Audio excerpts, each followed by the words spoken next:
Isipin sandali na nakatayo ka bago ang isang naka-lock na pintuan na may hawak na isang hanay ng mga sinaunang at mahiwagang susi. Ang bawat isa sa mga susi na ito ay may kapangyarihang magbukas hindi lamang mga pisikal na pintuan, ngunit ang mga espiritual na sukat na ganap na nagbabago sa katotohanan sa paligid mo. Bueno, iyon mismo ang pakikitungo natin kapag pinag-uusapan natin ang mga salita ni Hesukristo. Ang bawat pagtuturo na nagmula sa mga labi ng tagapagligtas ay hindi lamang isang magandang parirala o payo sa moral. Sila ay mga espiritual na susi na hinuhulaan sa mismong puso ng Diyos na idinisenyo upang i-unlock ang pinakamalalim na misteryo ng pananampalataya at pagkakaroon. Inihayag sa amin ng Biblia na ang salita ng Diyos ay nabubuhay at aktibo, mas matalim kaysa sa anumang dobleng talim, Hebreo 4:12, at nangangahulugan ito na ang bawat salita ni Jesus ay nagdadala ng kapangyarihang nagbabago na lampas sa ating pag-unawa sa tao. Kapag tunay nating naiintindihan ang konsepto na ito, ganap na nagbabago ang ating pananaw sa mga turo ni Kristo. Hindi na kami nakikipag-usap sa simpleng filosofiya o moralidad sa relihiyon. Hinahawakan namin ang mga banal na instrumento na may kakayahang masira ang mga hindi nakikita na kadena na nagbubuklod sa ating mga kaluluwa. Pag-isipan ito, ilang beses mong nadama na ang isang bagay ay humaharang sa iyong espiritual na paglaki. Isang bagay na hindi nakikita ngunit tunay na pumipigil sa iyo na makaranas ng kapunuan ng pananampalataya. Alam ni Jesus, ito nang pumili siya ng bawat salitang nagsalita siya. Hindi lamang siya nagtuturo. Ipinamamahagi niya ang mga master key na nagbubukas sa bawat solong pintuan na sinusubukan ng kaaway na isara sa ating buhay. Iyon ang dahilan kung bakit kailangan nating lapitan ang kanyang mga salita ng may paggalang at pag-asa ng isang tao na malapit ng matuklasan ang mga nakatagong kayamanan. Ang bawat talinghaga, bawat utos, bawat pangako na binibigkas ni Jesus ay maingat na ginawa upang palayain ang supernatural na kapangyarihan sa buhay ng mga naniniwala. At narito ang mahalagang punto. Ang mga susi na ito ay gumagana lamang kapag ginamit nila ang tunay na pananampalataya at isang taimtim na puso sa harap ng Diyos. Ang unang bagay na kailangan nating maunawaan tungkol sa mga espiritual na susi na ito ay nagpapatakbo sila sa isang sukat na lumilipas sa ating pisikal na katotohanan. Sinabi mismo ni Jesus, ang mga salitang nakausap ko sa iyo, puno sila ng espiritu at buhay. Juan 6:63. Nangangahulugan ito na kapag siya ay nagsalita, hindi lamang siya naghahatid ng impormasyon, naglalabas siya ng espiritual na enerhiya na may kapangyarihan na muling mabuo ang ating pag-iral. Larawan ito. Nakaharap ka ng isang imposible na sitwasyon, isang bagay na walang solusyon sa pagsasalita ng tao. Ngunit natatandaan mo ang isang tiyak na salita na sinabi ni Jesus at biglang ang salitang iyon ay nagsisimulang magtrabaho tulad ng isang susi sa kandado ng iyong kalagayan. Iyon mismo kung paano ito gumagana. Ang Biblia ay puno ng mga halimbawa ng mga tao na nakaranas ng mga sandali ng tagumpay dahil lamang na inilapat nila ang isang salita ni Jesus sa kanilang sitwasyon.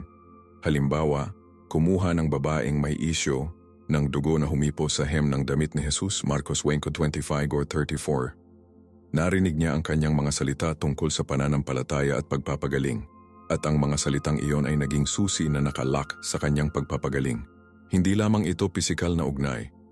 Ito ay ang pananampalataya na naaktibo sa mga salitang sinasalita ni Jesus na gumawa ng himala.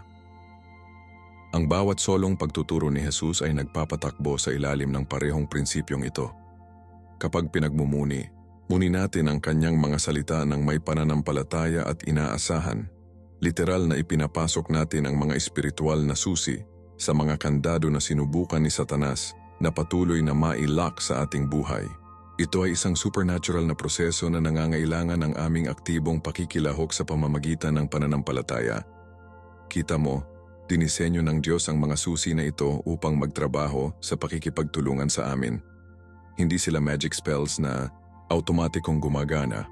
Sila ay mga instrumento ng banal na kapangyarihan na tumugon sa aming pananampalataya at pagsunod. Ngayon, maging praktikal tungkol sa kung paano ang mga espiritual na susi na ito ay talagang gumagana sa ating pang-araw na buhay. Sinabi ni Jesus na kung humahawak ka sa aking pagtuturo, Ikaw talaga ang aking mga alagad. Kung gayon malalaman mo ang katotohanan at ang katotohanan ay magpapalaya sa iyo. Juan Camusayo 31:32. Pansinin na hindi niya sinabi na ang katotohanan ay maaring palayain ka. Sinabi niya na palayain ka nito. Garantiyang iyon. Ngunit narito ang mahuli. Kailangan mong manatili sa kanyang mga salita. Nangangahulugan ito na hindi sapat na malaman lamang ang mga turo ni Jesus. Kailangan mong mabuhay ang mga ito. Huminga sa kanila, hayaan silang mag-marinate sa iyong puso hanggang sa maging bahagi sila ng iyong napakakakanyahan. Isipin ito, tulad ng pag-aaral na gumamit ng isang instrumento sa musika. Maaari mong malaman ang lahat ng teorya, ngunit hanggang sa aktwal na pagsasanay at pagbuo ng memorya ng kalamnan, hindi ka makalikha ng magagandang musika. Parehong bagay ang nangyayari sa mga salita ni Jesus. Kapag palagi kang nagninilay sa kanila aminin ang mga ito, at kumilos batay sa kanila, nagsisimula silang i-unlock ang mga lugar ng iyong buhay na dati nang hindi na-access. Halimbawa, kapag sinabi ni Jesus na huwag kang mabalisa tungkol sa anumang bagay, Filipos 1:6, hindi lamang siya nagbibigay ng mabuting payo, nagbibigay siya ng susi upang i-unlock ang kapayapaan sa gitna ng kaguluhan. Ngunit ang susi na ito ay gumagana lamang kapag talagang pinili mong magtiwala sa Diyos sa halip na mag-alala. Ito ay isang proseso na nangangailangan ng disiplina at pananampalataya, ngunit ang mga resulta ay ganap na nagbabago. Maraming mga tao ang nabigo dahil inaasahan nila ang mga instant na resulta, ngunit ang mga espiritual na susi ay gumagana sa pamamagitan ng pareho na aplikasyon sa paglipas ng panahon. Ito ay tulad ng pagbuo ng espiritual na kalamnan. Mas ginagamit mo ang mga susi na ito, mas malakas sila sa iyong buhay. Narito kung saan ang mga bagay ay nakakaganyak. Ang bawat salita ni Jesus ay partikular na idinisenyo upang matugunan ang iba't ibang mga lugar ng ating espiritual na buhay. Ang ilang mga susi ay nagbubukas ng pagpapagaling, ang iba ay nagbubukas ng probisyon, ang ilang mga pag-unlock ng mga relasyon, at ang iba ay nagbubukas ng layunin at kapalaran. Alam ni Jesus kung ano ang kakailanganin ng sangkatauhan at nagbigay siya ng komprehensibong saklaw sa pamamagitan ng kanyang mga turo. Kunin ang kanyang mga salita tungkol sa kapatawaran, halimbawa, kapag sinabi niyang magpatawad at mapapatawad ka, Lucas 6:37, hindi lamang siya pinag-uusapan tungkol sa pagiging mabait sa mga tao. Binibigyan niya kami ng master key na nagbubukas ng kalayaan mula sa kapaitan, sama ng loob, at emosyonal na pagkaalipin. Ngunit narito kung ano ang napalampas ng karamihan sa mga tao. Ang kapatawaran ay hindi lamang tungkol sa ibang tao, pangunahin tungkol sa pag-unlock ng iyong sariling puso mula sa bilangguan. Kapag pinili mong magpatawad gamit ang espiritual na susi na ito, literal mong pinapalaya ang iyong sarili upang maranasan ang higit pa sa pag-ibig at biyaya ng Diyos. Ito ay talagang hindi ka paniwala kung paano ito gumagana. Ang isa pang makapangyarihang halimbawa ay kapag sinabi ni Jesus na, ngunit hahanapin muna ang kanyang kaharian at ang kanyang katuwiran, at ang lahat ng mga bagay na ito ay ibibigay din sa iyo. Mateo 6:33. Ito ay isang key ng kasaganaan na magbubukas ng banal na probisyon, ngunit gumagana lamang ito kapag talagang inuuna mo ang kaharian ng Diyos sa iyong mga prioridad.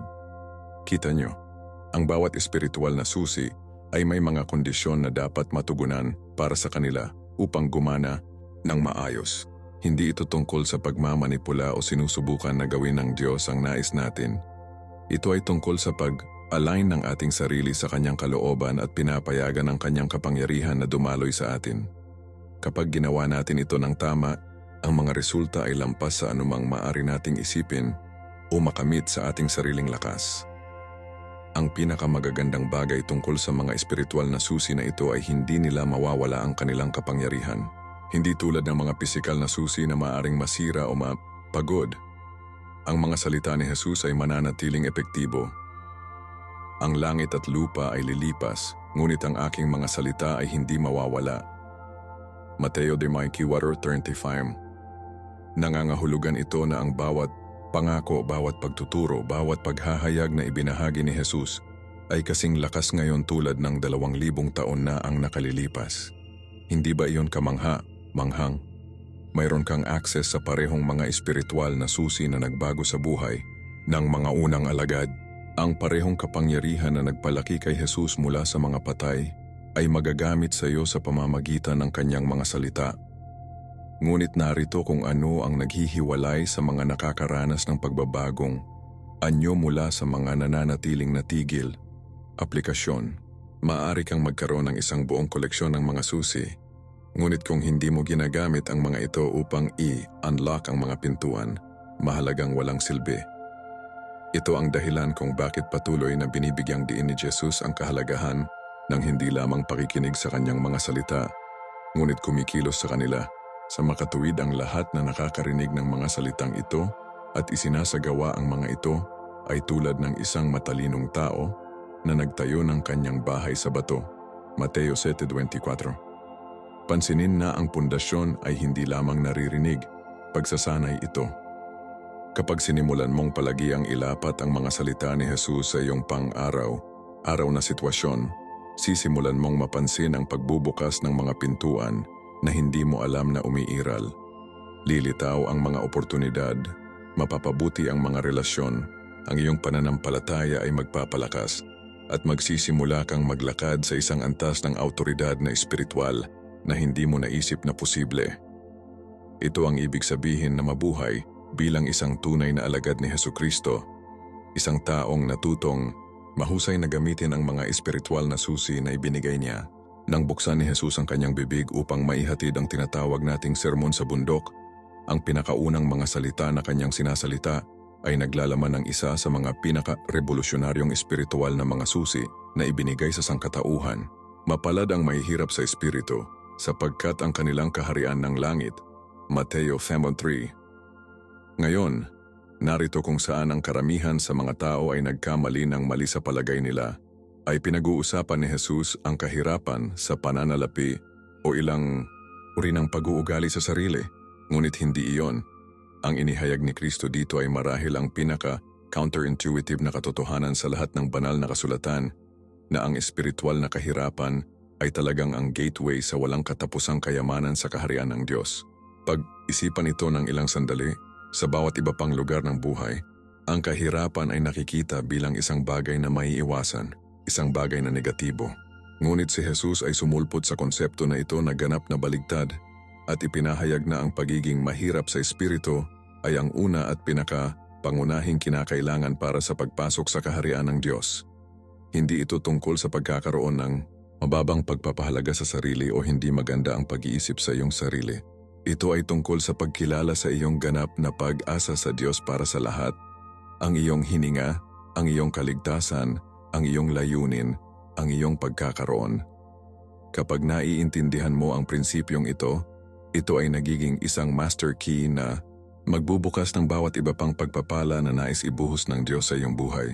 Ang problema ay ang ating kalikasan ng tao ay nakikipaglaban-laban sa katotohanan ito sa lahat ng mayroon nito. Nais naming maging sapat sa sarili, malaya, may kakayahang hawakan ang buhay sa aming sariling mga termino. Ngunit sinasabi ni Jesus na ang mismong saloobin na ito ay kung ano ang nagpapanatili sa atin, na nakalok sa kaharian ng langit. Ito ay kapag natapos natin ang ating sarili. Kapag kinikilala natin ang ating kumpletong espiritual na pagkalugi bukod sa Diyos, na tayo ay maging mga kandidato para sa kanyang walang katapusang biyaya at kapangyarihan. Hayaan akong magpinta ng isang larawan na makakatulong sa iyo na maunawaan ang malalim na katotohanan na ito. Isipin ang isang bilyonaryo na mayroong lahat ng mabibili ng pera.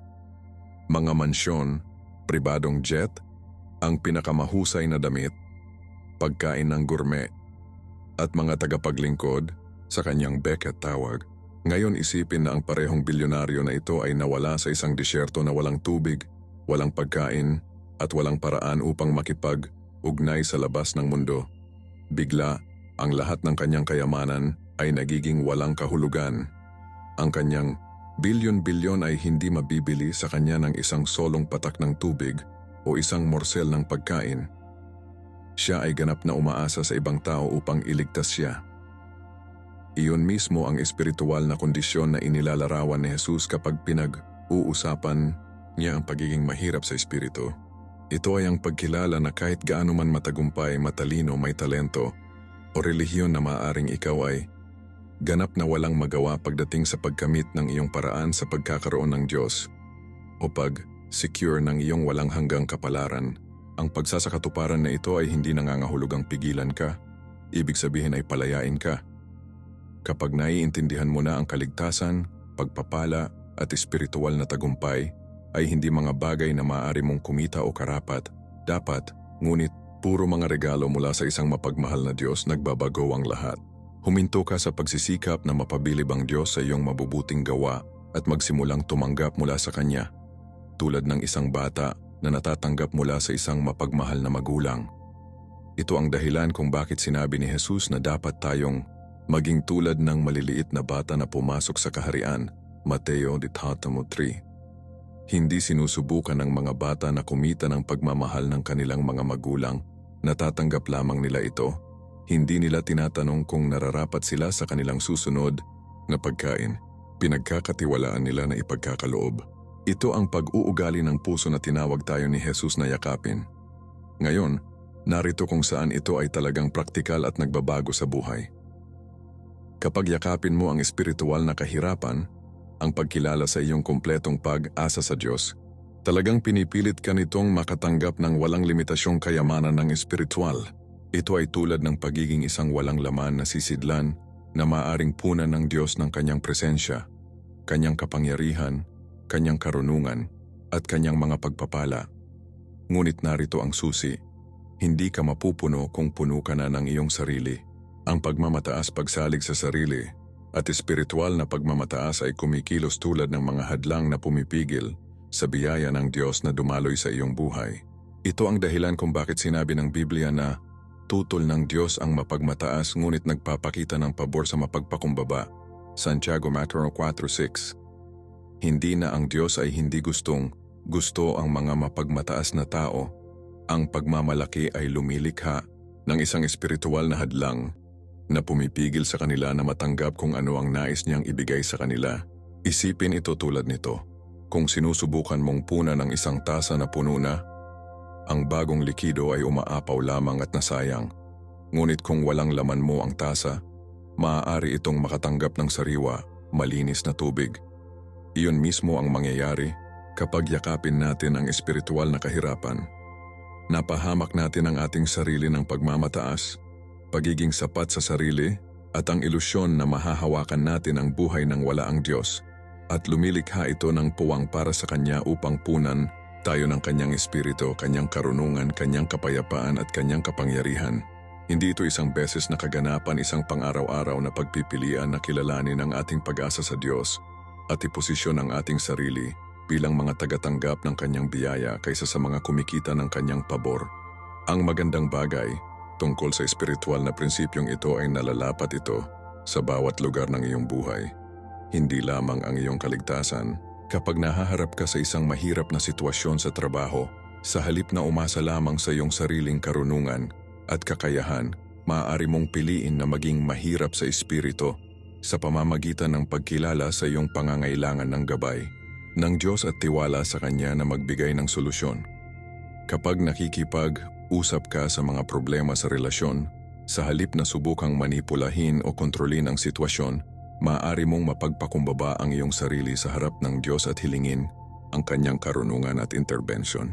Kapag nahihirapan ka sa mga hamon sa pananalapi, sa halip na magpanik o sinusubukan na lutasin ang lahat sa iyong sariling lakas, makikilala mo ang iyong pag-aasa sa Diyos bilang iyong tagapagbigay at tiwala sa Kanya upang matugunan ang iyong mga pangangailangan ayon sa Kanyang kayamanan sa kaluwalhatian.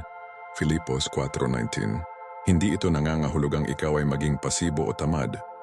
Nangangahulugan ito na nagtatrabaho ka at nagplano at gumawa ng aksyon mula sa isang lugar na umaasa sa Diyos kaysa sa kalayaan mula sa Kanya. Ito ang pagkakaiba sa pagitan ng pagsasabi na maaari kong hawakan ito at sinasabing, Diyos, kailangan ko ang iyong tulong dito. Ang isang saloobin ay nagsasara ng pintuan sa banal na interbensyon habang ang isa ay nagbubukas ng malawak. Ang pinakamatagumpay na tao sa kaharian ng Diyos ay hindi ang mga hindi nangangailangan ng tulong, ngunit ang mga mabilis na kinikilala ang kanilang pangangailangan para sa tulong ng Diyos sa bawat sitwasyon. Naiintindihan nila na ang kanilang mga talento, kakayahan, at mga mapagkukunan ay mga regalo mula sa Diyos. At pinangangasiwaan nila sila ng pagpapakumbaba at pasasalamat sa halip na pagmamalaki at pagbati sa sarili. Narito kung ano ang mangyayari kapag tunay mong yakapin ang prinsipyong ito ng espiritual na kahirapan. Nagsisimula kang maranasan ang tinatawag ng Biblia na ang kapayapaan na higit sa pag-unawa. Filipos 4:7. Bakit? Dahil hindi ka na nagdadala ng pagdurog na bigat ng pagsisikap na maging iyong sariling tagapagligtas, tagapagbigay, at solver na may problema. Ibinigay mo ang imposible na pasanin sa isa na talagang may kakayahang hawakan ito. Hindi ito nangangahulugang ikaw ay walang pananagutan, nangangahulugan ito na ikaw ay umaasa sa Diyos kaysa sa umaasa sa sarili. At narito ang manghang kabalintunaan.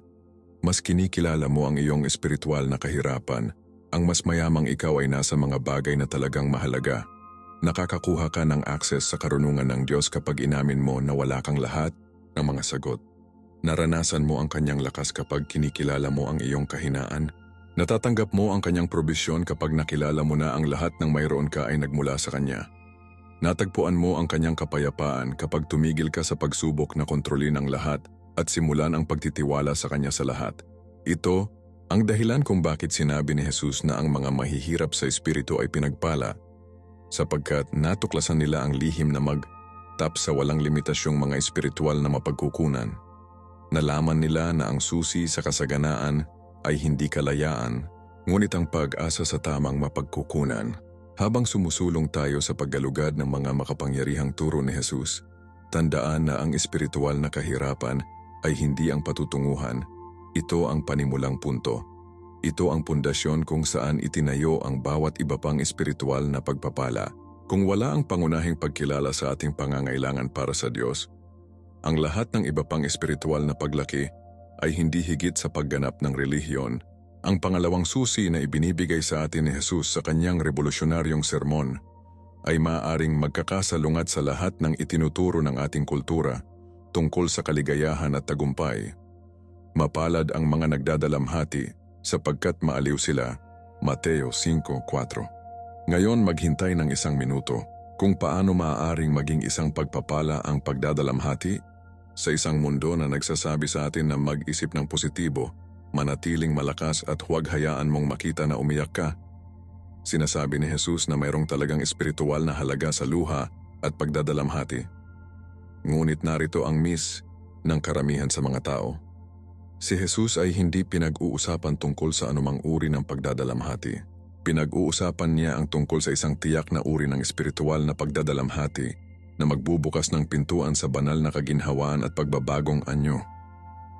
Hindi ito tungkol sa pagwalowing sa awa sa sarili o patuloy na malungkot. Ito ay tungkol sa pagkakaroon ng isang puso na sapat na malambot upang masira sa mga bagay na sumisira sa puso ng Diyos.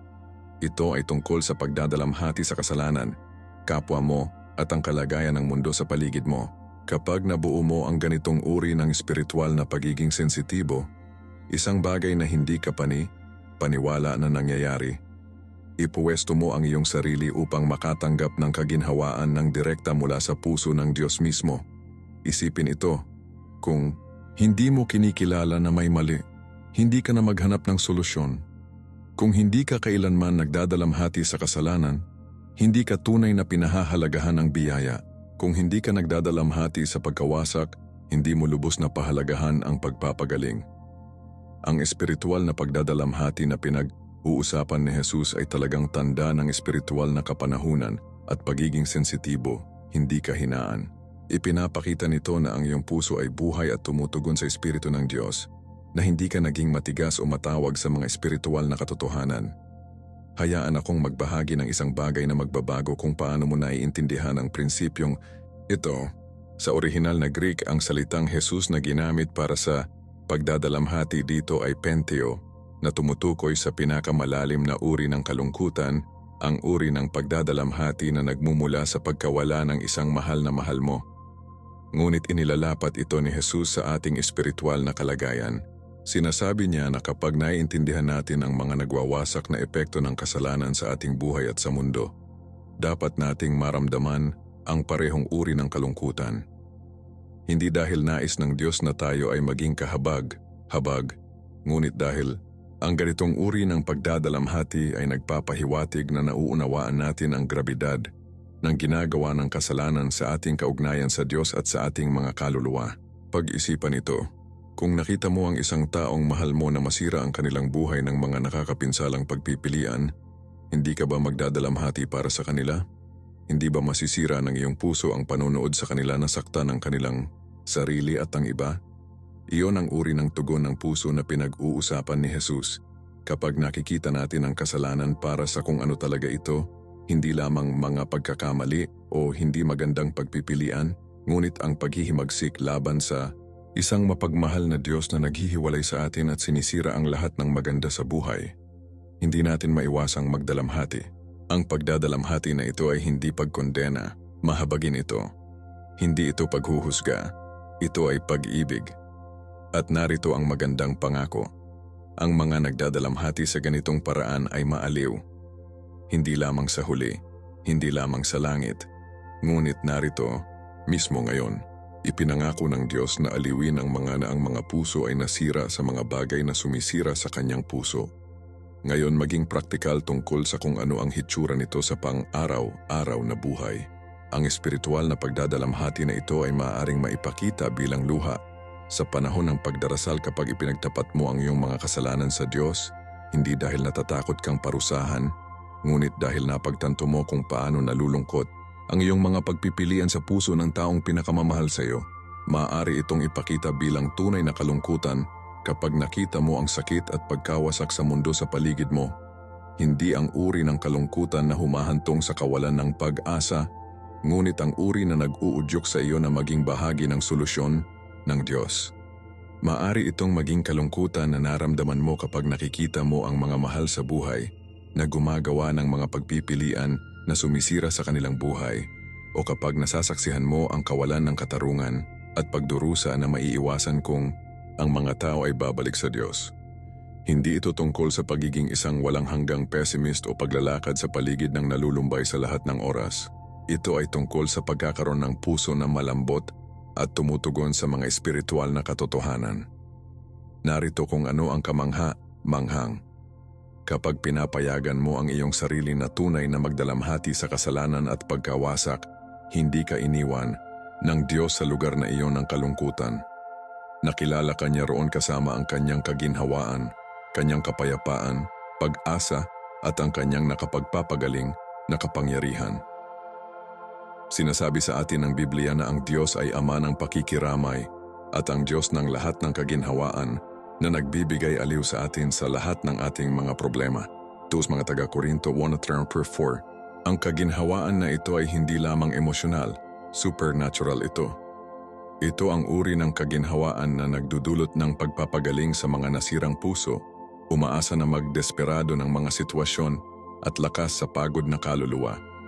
Kapag pinapaginhawa ka ng Diyos, hindi ka lamang niya pinapagaan. Pinago niya ang iyong sakit sa layunin, ang iyong pagdadalamhati sa ministeryo, ang iyong kalungkutan sa biyaya. Narito ang isang bagay na maganda na nangyayari kapag yakapin mo ang prinsipyong ito. Ang iyong kapasidad para sa kagalakan ay talagang tumataas. Ito ay maaaring tunog na hindi mapag-aalinlangan, ngunit ito ay ganap na totoo. Kapag tunay na nagdadalamhati ka sa kasalanan at naranasan ang kaginhawaan at kapatawaran ng Diyos, ang iyong pagpapahalaga sa kanyang biyaya ay nagiging mas malalim at mas malalim. Ito ay tulad ng pagkakaiba sa pagitan ng isang tao na hindi pa nagkasakit na pinahahalagahan ang mabuting kalusugan kumpara sa isang tao na nakuhang muli mula sa isang malubhang sakit na nagpapahalaga sa araw-araw na nararamdaman nila. Ang taong nakaranas ng sakit ay may mas malalim na pasasalamat sa kalusugan. Katulad nito, ang mga tunay na nagdadalamhati sa kanilang espiritual na kalagayan at nakaranas ng ginhawa ng Diyos ay may mas malalim na pagpapahalaga sa kanyang biyaya, awa at pag-ibig. Ito ang dahilan kung bakit ang ilan sa mga pinaka-masayang tao na yung makakasalubong ay ang mga dumaan sa malalim na mga lambak at nakaranas ng katapatan ng Diyos sa gitna ng kanilang sakit. Nauunawaan nila ang isang bagay na hindi naiintindihan ng mga hindi kailanman nagdadalamhati.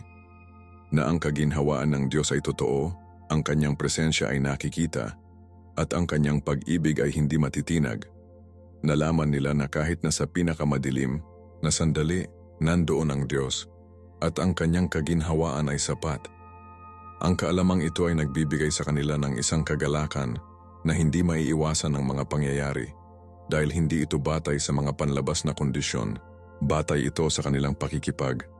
Ugnay sa isang Diyos na napatunayan ang kanyang sarili na tapat sa kanilang pinakamalalim na sandali ng pangangailangan. Ang pangako na maaliw sila ay hindi lamang tungkol sa hinaharap, ito ay tungkol sa ngayon. Kapag pinapayagan mo ang iyong sarili na magdalamhati sa kasalanan, sa pagkawasak, sa kalagayan ng iyong puso o sa buong mundo sa paligid mo, agad na sinimulang ibuhos ng Diyos ang kanyang kaginhawaan sa iyong kaluluwa.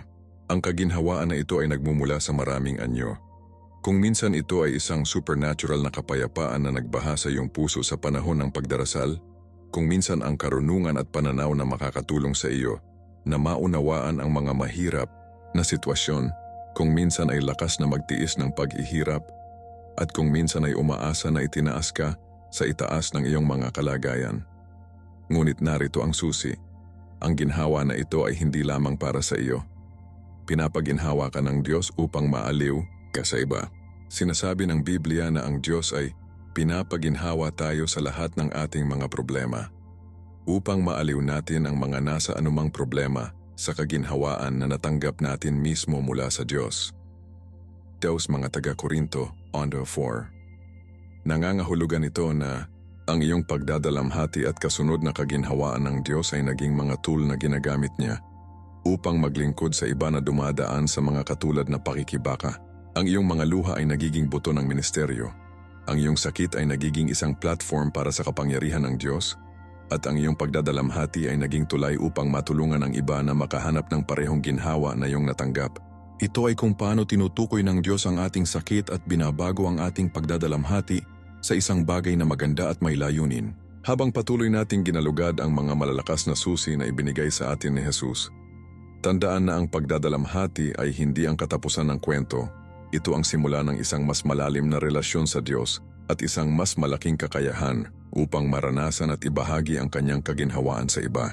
Nang tiningnan ni Jesus ang kanyang mga alagad at ipinahayag, "Ikaw ang asin ng lupa." Mateo 10:13. Hindi lamang niya sila binibigyan ng magandang papuri o gumagamit ng isang random na talinghaga. Inihayag niya ang isa sa pinakamalakas na katotohanan ng espiritual tungkol sa kanilang pagkakakilanlan at layunin. At sa iyo din, sa sinaunang mundo ang asin ay hindi kapani, paniwalang mahalaga. Kaya't ang mga sundalong Romano ay minsan ay binabayaran ng asin, na kung saan nakuha natin ang pariralang nagkakahalaga ng kanyang asin. Ngunit hindi pinag-uusapan ni Jesus ang tungkol sa halagang pang-ekonomiya dito. Pinag-uusapan niya ang tungkol sa espiritual na pag-andar. Ang asin ay gumagawa ng dalawang pangunahing bagay. Pinapanatili nito at ito ay may lasa. At yun mismo ang tinawag mong gawin sa mundong ito bilang isang tagasunod ni Kristo. Sinadya mong maging isang mapangalagaan na ahente na pumipigil sa pagkabulok ng moral at espiritual sa iyong kapaligiran. At sinadya mong idagdag ang lasa ng kaharian ng Diyos sa bawat sitwasyon na nakatagpo mo. Ito ay hindi lamang isang magandang ideya o isang espiritual na konsepto. Ito ang iyong tunay na pagkakakilanlan at pagtawag. Kapag tunay na naiintindihan mo kung ano ang ibig sabihin ng asin, binabago nito ang lahat tungkol sa kung paano mo lapitan ang iyong mga relasyon, iyong trabaho, iyong komunidad, at ang iyong pang-araw-araw na pakikipag-ugnayan. Nagsisimula kang makita ang iyong sarili hindi tulad ng ibang tao na nagsisikap na makarating sa buhay. Ngunit bilang isang banal na ahente ay inilagay ng madiskarteng ng Diyos upang makagawa ng pagkakaiba sa iyong impluensya. Ngayon narito kung saan ito ay nakakakuha ng talagang wili at praktikal. Gumagana ang asin sa pamamagitan ng pakikipag, ugnay at pagtagos. Hindi nito pinapanatili ang karne sa pamamagitan ng upo sa tabi nito sa istante. Kailangan itong talagang tumagos sa karne at may pamahagi sa buong ito. Katulad nito, hindi mo matupad ang iyong pagtawag bilang asin sa pamamagitan ng paghiwalayin ang iyong sarili mula sa mundo o sa pamamagitan ng pagpapanatiling pribado at personal ang iyong pananampalataya. Kailangan mong aktwal na makisali Sa iyong kapaligiran, bumuo ng mga ugnayan sa mga taong hindi nagbabahagi ng iyong pananampalataya at payagan ang pagkatao ni Kristo sa iyo na tumagos sa mga sitwasyon at relasyon na nakatagpo mo. Hindi ito nangangahulugang ikompromiso mo ang iyong mga halaga o babaan ang iyong mga pamantayan, kabaligtaran. Nangangahulugan ito na mapanatili mo ang iyong pagkakaiba, iba habang nakikipag-ugnay sa mundo sa paligid mo. Pag-isipan ito, ang asin na itinago sa isang selyadong lalagyan ay maaaring manatiling dalisay, ngunit hindi nito tinutupad ang layunin nito. Ito ay lamang kapag ang asin ay nakikipag-ugnay sa pagkain na maaari itong mapanatili at lasa ito. Ang parehong ay totoo para sa iyo bilang isang mananampalataya. Hindi ka tinawag ng Diyos na manirahan sa isang bubble ng Kristiyano na nakahiwalay sa mundo. Tinawag ka niya na aktibong nakikibahagi sa mundo habang pinapanatili ang iyong espiritual na pagkakaiba. Iba, nangangailangan ito ng karunungan, pag-unawa at isang malakas na pundasyon sa salita ng Diyos, ngunit talagang mahalaga kung nais mong matupad ang iyong layunin bilang asin ng mundo. Narito kung ano ang mangyayari kapag tunay mong yakapin ang iyong pagkakakilanlan bilang asin. Nagsisimula kang magkaroon ng mapangalagaan na impluensya sa moral at espiritual na klima sa paligid mo. Ang iyong presensya sa isang lugar ng trabaho, isang kapitbahayan, isang pamilya, o isang pangkat ng lipunan ay talagang tumutulong na maiwasan ang espiritual na pagkabulok at kompromiso sa moral. Hindi dahil sa pangangaral ka sa mga tao o pagiging mapanghusga, ngunit dahil ang katangian ni Kristo sa iyo ay lumilikha ng isang kapaligiran na nagpapahirap sa kasamaan na umunlad at mas madali para sa mabuting umunlad. Ito ay tulad ng kung paano ang isang maliit na halaga ng asin ay maaring mapanatili ang isang malaking halaga ng karne.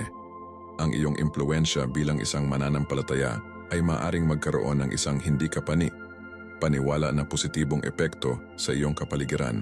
Maaaring hindi alam ng mga tao kung bakit mas komportable silang maging matapat sa paligid mo o kung bakit mas malamang na makisali sila sa chismis o hindi etikal na pag-uugali kapag naroroon ka, ngunit ito ay dahil ang asin ng karakter ng Diyos sa iyo ay may pagkakaroon ng mapangalagaan na epekto. Ito ang isa sa mga pinaka-underestimated na aspeto ng impluensyang Kristiyano. Hindi mo kailangang mangaral o pagtuturo o nangungunang pag-aaral sa Biblia na gumawa ng isang makabuluhang espiritual na epekto. Ang pagiging kung sino ang tumawag sa iyo ng Diyos, isang taong may integridad, kabaitan, karunungan at pag-ibig ay lumilikha ng isang mapangalagaan na impluensya na makakatulong na mapanatili ang moral at espiritual na kalusugan sa iyong kapaligiran. Ngunit binabalaan din ni Jesus ang tungkol sa isang bagay na mahalaga, ang panganib ng pagkawala ng iyong asin. Sinabi niya, "Ngunit kung ang asin ay nawawala ng asin, paano ito maalat? Hindi na ito mabuti para sa ano paman, maliban na itapon at trampled underfoot." Mateo 5:13. Ito ay isang malungkot na babala na kailangan nating seryosohin. Ang asin ay maaaring mawala ang pagiging epektibo nito sa pamamagitan ng kontaminasyon o pagbabanto. Sa espiritual na pagsasalita, nangyayari ito kapag kinompromiso natin ang ating mga halaga, kapag pinapayagan natin ang mga pamantayan sa mundo na unting mapalitan ang mga pamantayan ng Diyos sa ating buhay, o kapag nakatuon tayo sa pag-angkop sa pagkawala ng ating pagkakaiba. Iba bilang mga tagasunod ni Kristo, maaari rin itong mangyari kapag tayo ay nahihiwalay sa Diyos sa pamamagitan ng pagpapabaya sa panalangin, pag-aaral sa Biblia, at pakikisama sa ibang mga mananampalataya. Kapag nawalan ng asin ang asin, nagiging walang halaga. Hindi ito mapapanatili, hindi ito makikialam, at mabuti ito para sa walang maliban na itapon.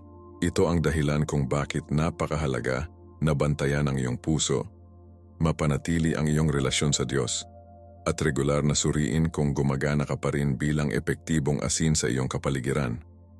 Mayroon ka pa bang mapangalagaan na impluensya? Nagdaragdag ka pa ba ng lasa ng kaharian ng Diyos sa iyong mga relasyon at sitwasyon? O naging katulad mo ba ang mundo sa paligid mo na walang nakikilalang pagkakaiba? Ang magandang bagay tungkol sa pagiging asin ay hindi ito tungkol sa pagiging perpekto o pagkakaroon ng lahat ng mga sagot. Ito ay tungkol sa pagiging tunay at pinapayagan ang pagkatao ng Diyos sa pamamagitan ng iyong sangkatauhan. Ang mga tao ay iginuhit sa pagiging tunay, hindi pagiging perpekto. Kung ikaw ay tunay tungkol sa iyong pananampalataya, matapat tungkol sa iyong mga pakikibaka, at pareho sa iyong pagkatao, hindi ka maaaring maging kaakit-akit sa mga taong nagugutom sa isang bagay na tunay at makabuluhan sa kanilang buhay. Ang iyong buhay ay nagiging isang patotoo sa nagbabago na kapangyarihan ng pag-ibig ng Diyos, hindi dahil ikaw ay walang mali, ngunit dahil ikaw ay tunay. Ito ay kung paano ka nagdaragdag ng lasa sa mundo sa paligid mo, sa pamamagitan ng pagdadala ng kagalakan, kapayapaan, pag-asa, pag-ibig, at layunin na nagmula sa isang relasyon kay Hesukristo sa bawat pakikipag-ugnayan at sitwasyon. Ang mga taong nabubuhay ng walang Diyos ay madalas na hindi alam kung ano ang nawawala nila, hanggang sa makatagpo sila ng isang taong mayroon nito. Ang iyong presensya bilang asin ay nagpapaalam sa kanila ng isang espiritual na kagutuman na hindi nila alam na mayroon sila. Ito ang dahilan kung bakit sinabi ni Jesus na asin ka. Hindi na dapat mong subukang maging asin, ngunit mayroon ka ng asin. Ito ang iyong pagkakakilanlan, hindi ang iyong hangarin. Ang tanong ay hindi kung ikaw ay asin, ngunit kung ikaw ay epektibo ang asin. Habang sumusulong tayo sa paggalugad ng mga pagbabagong turo ni Jesus, tandaan na ang iyong pagtawag bilang asin ay hindi isang pasanin upang madala, ngunit isang pribilehiyo na yakapin. Mayroon kang hindi paniwalang pagkakataon upang makagawa ng isang pangmatagalang pagkakaiba sa mundo sa paligid mo sa pamamagitan lamang ng pagiging Diyos na tinawag ka. Kaagad pagkatapos na tawagan ang kanyang mga tagasunod ang asin, ng mundo gumawa si Jesus ng isang mas manghang pagpapahayag. Ikaw ang ilaw ng mundo, Mateo 5:13. Mag-isip tungkol sa kadakilaan ng pahayag na ito. Si Jesus na sa ibang lugar ay tumawag sa kanyang sarili na ilaw ng mundo, Juan 8:12. Ngayon ay sinasabi na ikaw din, ay ang ilaw ng mundo. Hindi ito metaphorical na wika o espiritual na tula. Ito ay isang malalim na katotohanan tungkol sa iyong pagkakakilanlan at layunin bilang isang mananampalataya. Ang ilaw ay may isang pangunahing pag-andar upang iwaksi ang kadiliman at makita ang mga bagay. Sa isang mundong puno ng espiritual na kadiliman, pagkalito, kawalan ng pag-asa at panlilinlang, tinawag ka upang maging isang mapagkukunan ng pag-iilaw ng banal. Ang ilaw na ito ay hindi isang bagay na iyong nabuo sa iyong sarili. Ito ang ilaw ni Kristo na nagniningning sa iyo. Ngunit narito kung ano ang napakalakas na ito. Ang ilaw ay hindi kailangang magpumilit upang malampasan ang kadiliman. Hindi ito kailangang labanan o makipagtalo sa kadiliman. Ang ilaw ay kailangang lumiwanag at automatikong mawala ang kadiliman. Iyon ang uri ng impluwensya na nais mong magkaroon sa mundong ito. Hindi sa pamamagitan ng mga argumento, debate o paghaharap, ngunit sa pamamagitan ng simple, malakas na kilos na hayaan ang ilaw ni Kristo na lumiwanag sa iyong buhay. Kapag naglalakad ka sa isang silid, dapat kang magdala ng ilaw sa iyo. Kapag nakikipag-usap ka sa mga pag-uusap, dapat kang magdala ng kalinawan at pag-asa. Kapag nahaharap ka sa mga hamon, ang iyong tugon ay dapat na maipaliwanag ang landas para sa iba na nahihirapan sa mga katulad na issue. Ngayon narito ang isang bagay na mahalaga na itinuro sa atin ni Jesus tungkol sa ilaw na ito. Hindi ito nangangahulugang maitago. Sinabi niya, "Ni ang mga tao ay nag-iilaw ng isang lampara at inilalagay ito sa ilalim ng isang mangkok. Sa halip ay inilalagay nila ito sa paninindigan nito at nagbibigay ito ng ilaw sa lahat sa bahay." Mateo 5:15. Ito ay kung saan maraming mga naniniwala ang nawawalan ng marka. Mayroon silang ilaw ni Kristo sa loob nila, ngunit pinapanatili nila itong nakatago sa ilalim ng mangkok ng takot, kawalan ng kapanatagan, o ang maling paniniwala na ang pananampalataya ay dapat maging pribado. Ngunit ang ilaw na nakatago ay hindi nagsisilbi walang layunin. Isipin kung nagpasya ang araw na itago sa likod ng isang permanenteng ulap, ang lupa ay magiging madilim at malamig at ang buhay ay titigil na umiiral.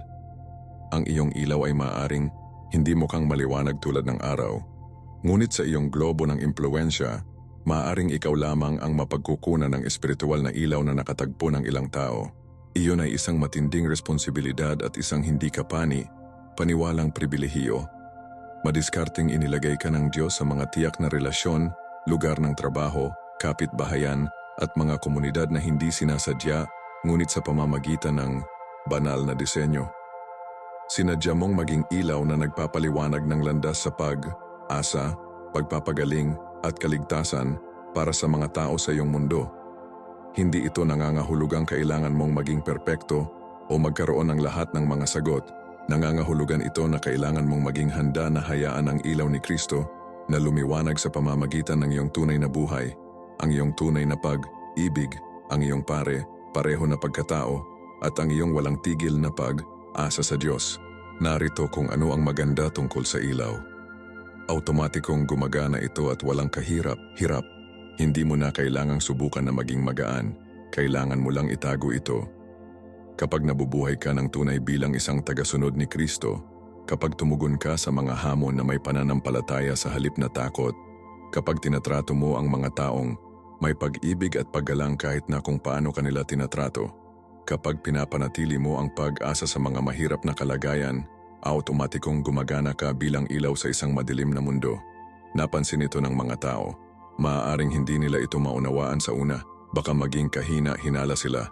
Ngunit iginuhit nila ito sapagkat ang lahat ay naaakit sa tunay na ilaw. Pag-isipan kung paano ang mga tao ay sumasalamin sa positibo, may pag-asa, mapagmahal na mga individual. Iyon ay hindi lamang pagkatao. Iyon ang ilaw ni Kristo na kaakit-akit sa mga taong nabubuhay sa espiritual na kadiliman. Ang iyong kagalakan ay nagiging isang beacon sa mga nalulumbay. Ang iyong kapayapaan ay nagiging isang parola sa mga nababahala. Ang iyong pag-ibig ay nagiging isang mainit na apoy sa mga malamig at malungkot. Ang iyong pag-asa ay naging isang gabay na bituin sa mga nawala at nalilito. Ito ay kung paano gumagana ang ilaw.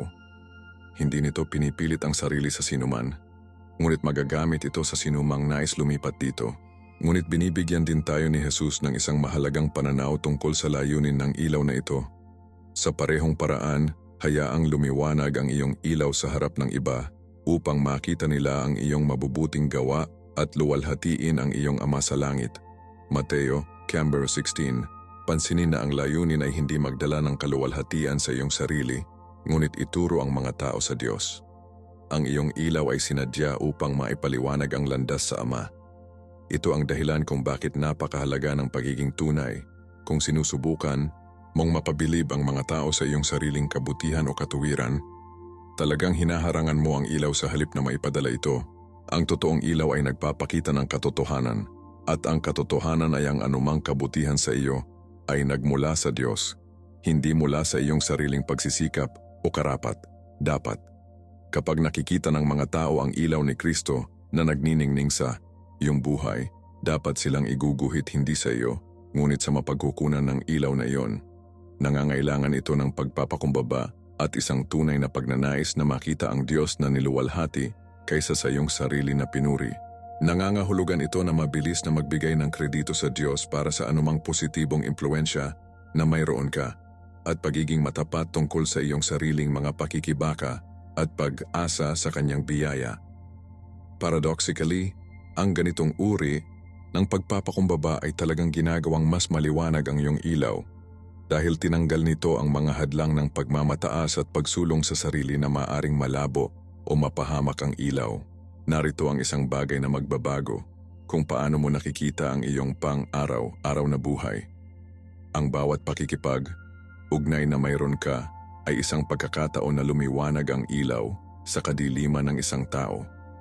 Ang pag-uusap na iyon sa isang katrabaho na dumadaan sa isang mahirap na diborsyo, na nakatagpo sa isang bigo na customer, sa sandaling iyon kapag ang iyong kapitbahay ay nakikipaglaban sa kanilang mga anak, hindi lamang ito mga random na kaganapan.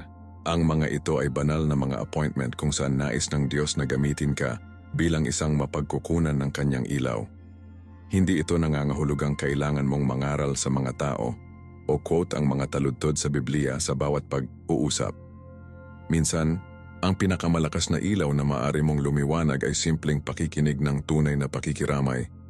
Nag-aalok ng praktikal na tulong nang hindi inaasahan ng anumang kapalit, o pagtugon ng may pasensya at kabaitan kapag ang iba ay mahirap. Ang iyong ilaw ay kumikinang sa pamamagitan ng iyong pagkatao, iyong mga pagpipilian, iyong mga saloobin at iyong mga aksyon.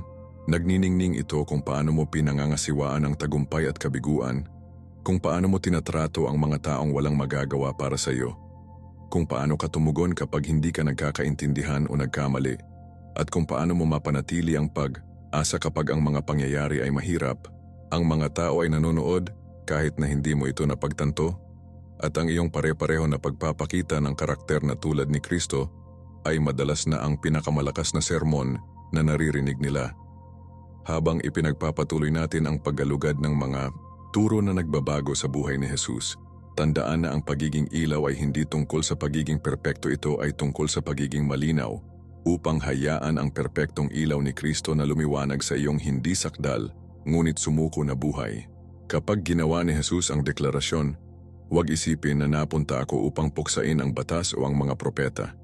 Hindi ko napunta upang puksain sila, ngunit upang matupad ang mga ito. Mateo 9:17, tinutugunan niya ang isa sa mga pinakamahalagang teolohikal na katanungan sa kanyang oras at sa atin. Maingat na pinapanood siya ng mga pinuno ng relihiyon, naghahanap ng anumang dahilan upang akusahan siya na masira ang mga sagradong tradisyon at batas na namamahala sa buhay ng mga Hudyo sa loob ng maraming siglo, ngunit hindi interesado si Jesus na sirain ang matanda. Siya ay interesado na makumpleto ito, perpekto ito, at ibunyag ang pangwakas na layunin nito.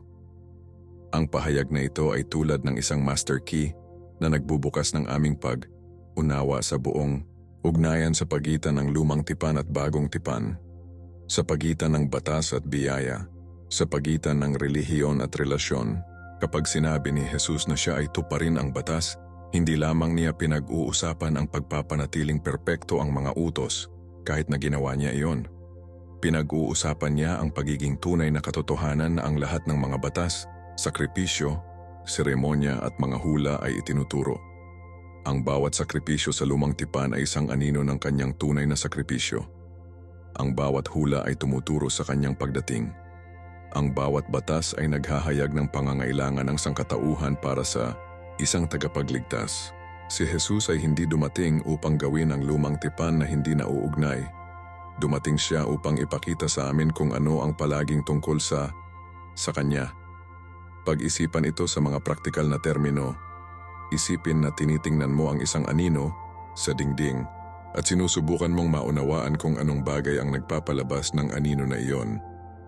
Ang anino ay nagbibigay sa iyo ng ilang impormasyon, ngunit hindi hanggang sa makita mo ang aktwal na bagay na naging malinaw ang lahat. Iyon mismo ang sinasabi ni Jesus tungkol sa batas at mga propeta. Sila ay mga anino, uri at mga hula na nagbigay ng mga sulyap sa mga darating. Ngunit si Jesus ang katotohanan na nagpapalabas ng mga anino. Nang siya ay dumating, biglang lahat ng bagay sa lumang tipan ay naging perpektong kahulugan.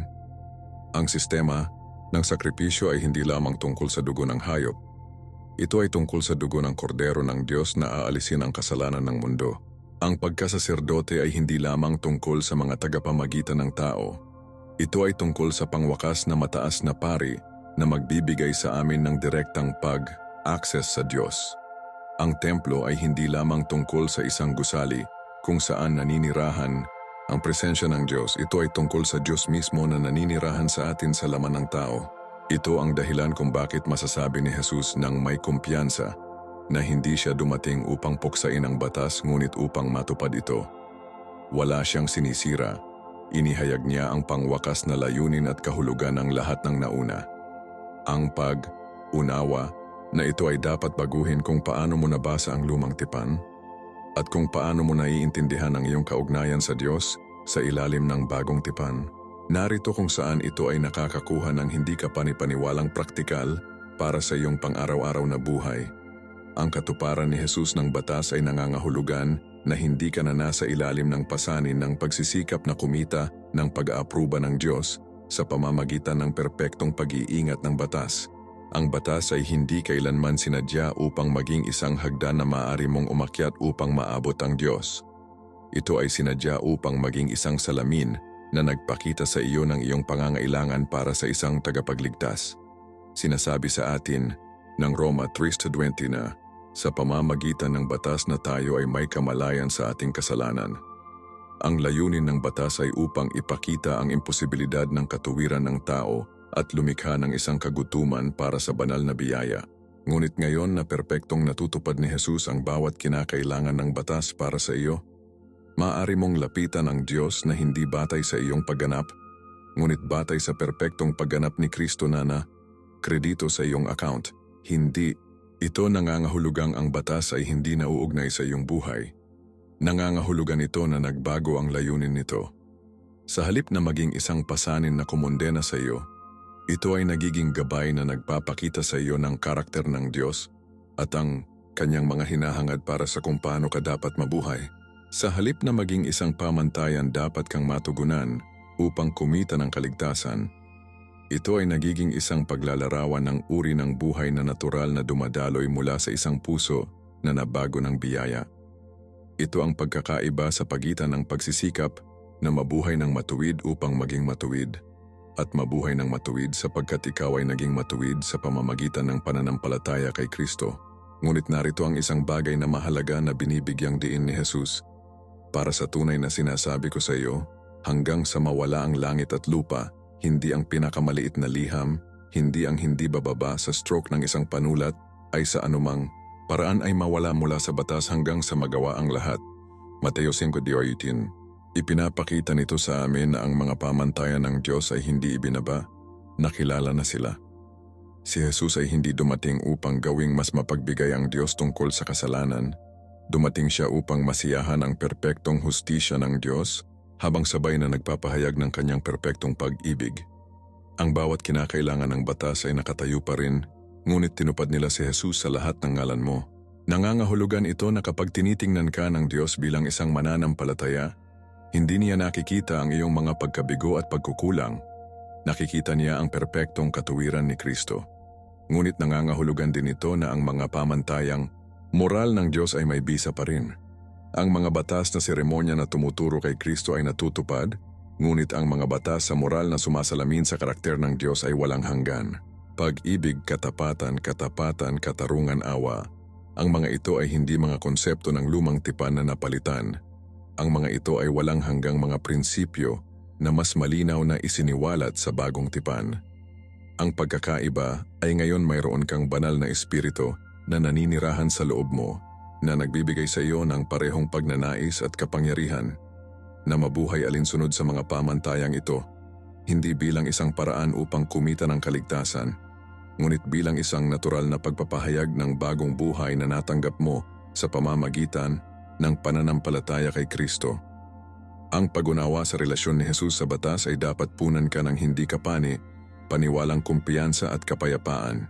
Hindi mo na kailangang magtaka kung mabuti ka para sa Diyos. Si Jesus ay naging sapat na mabuti para sa iyo.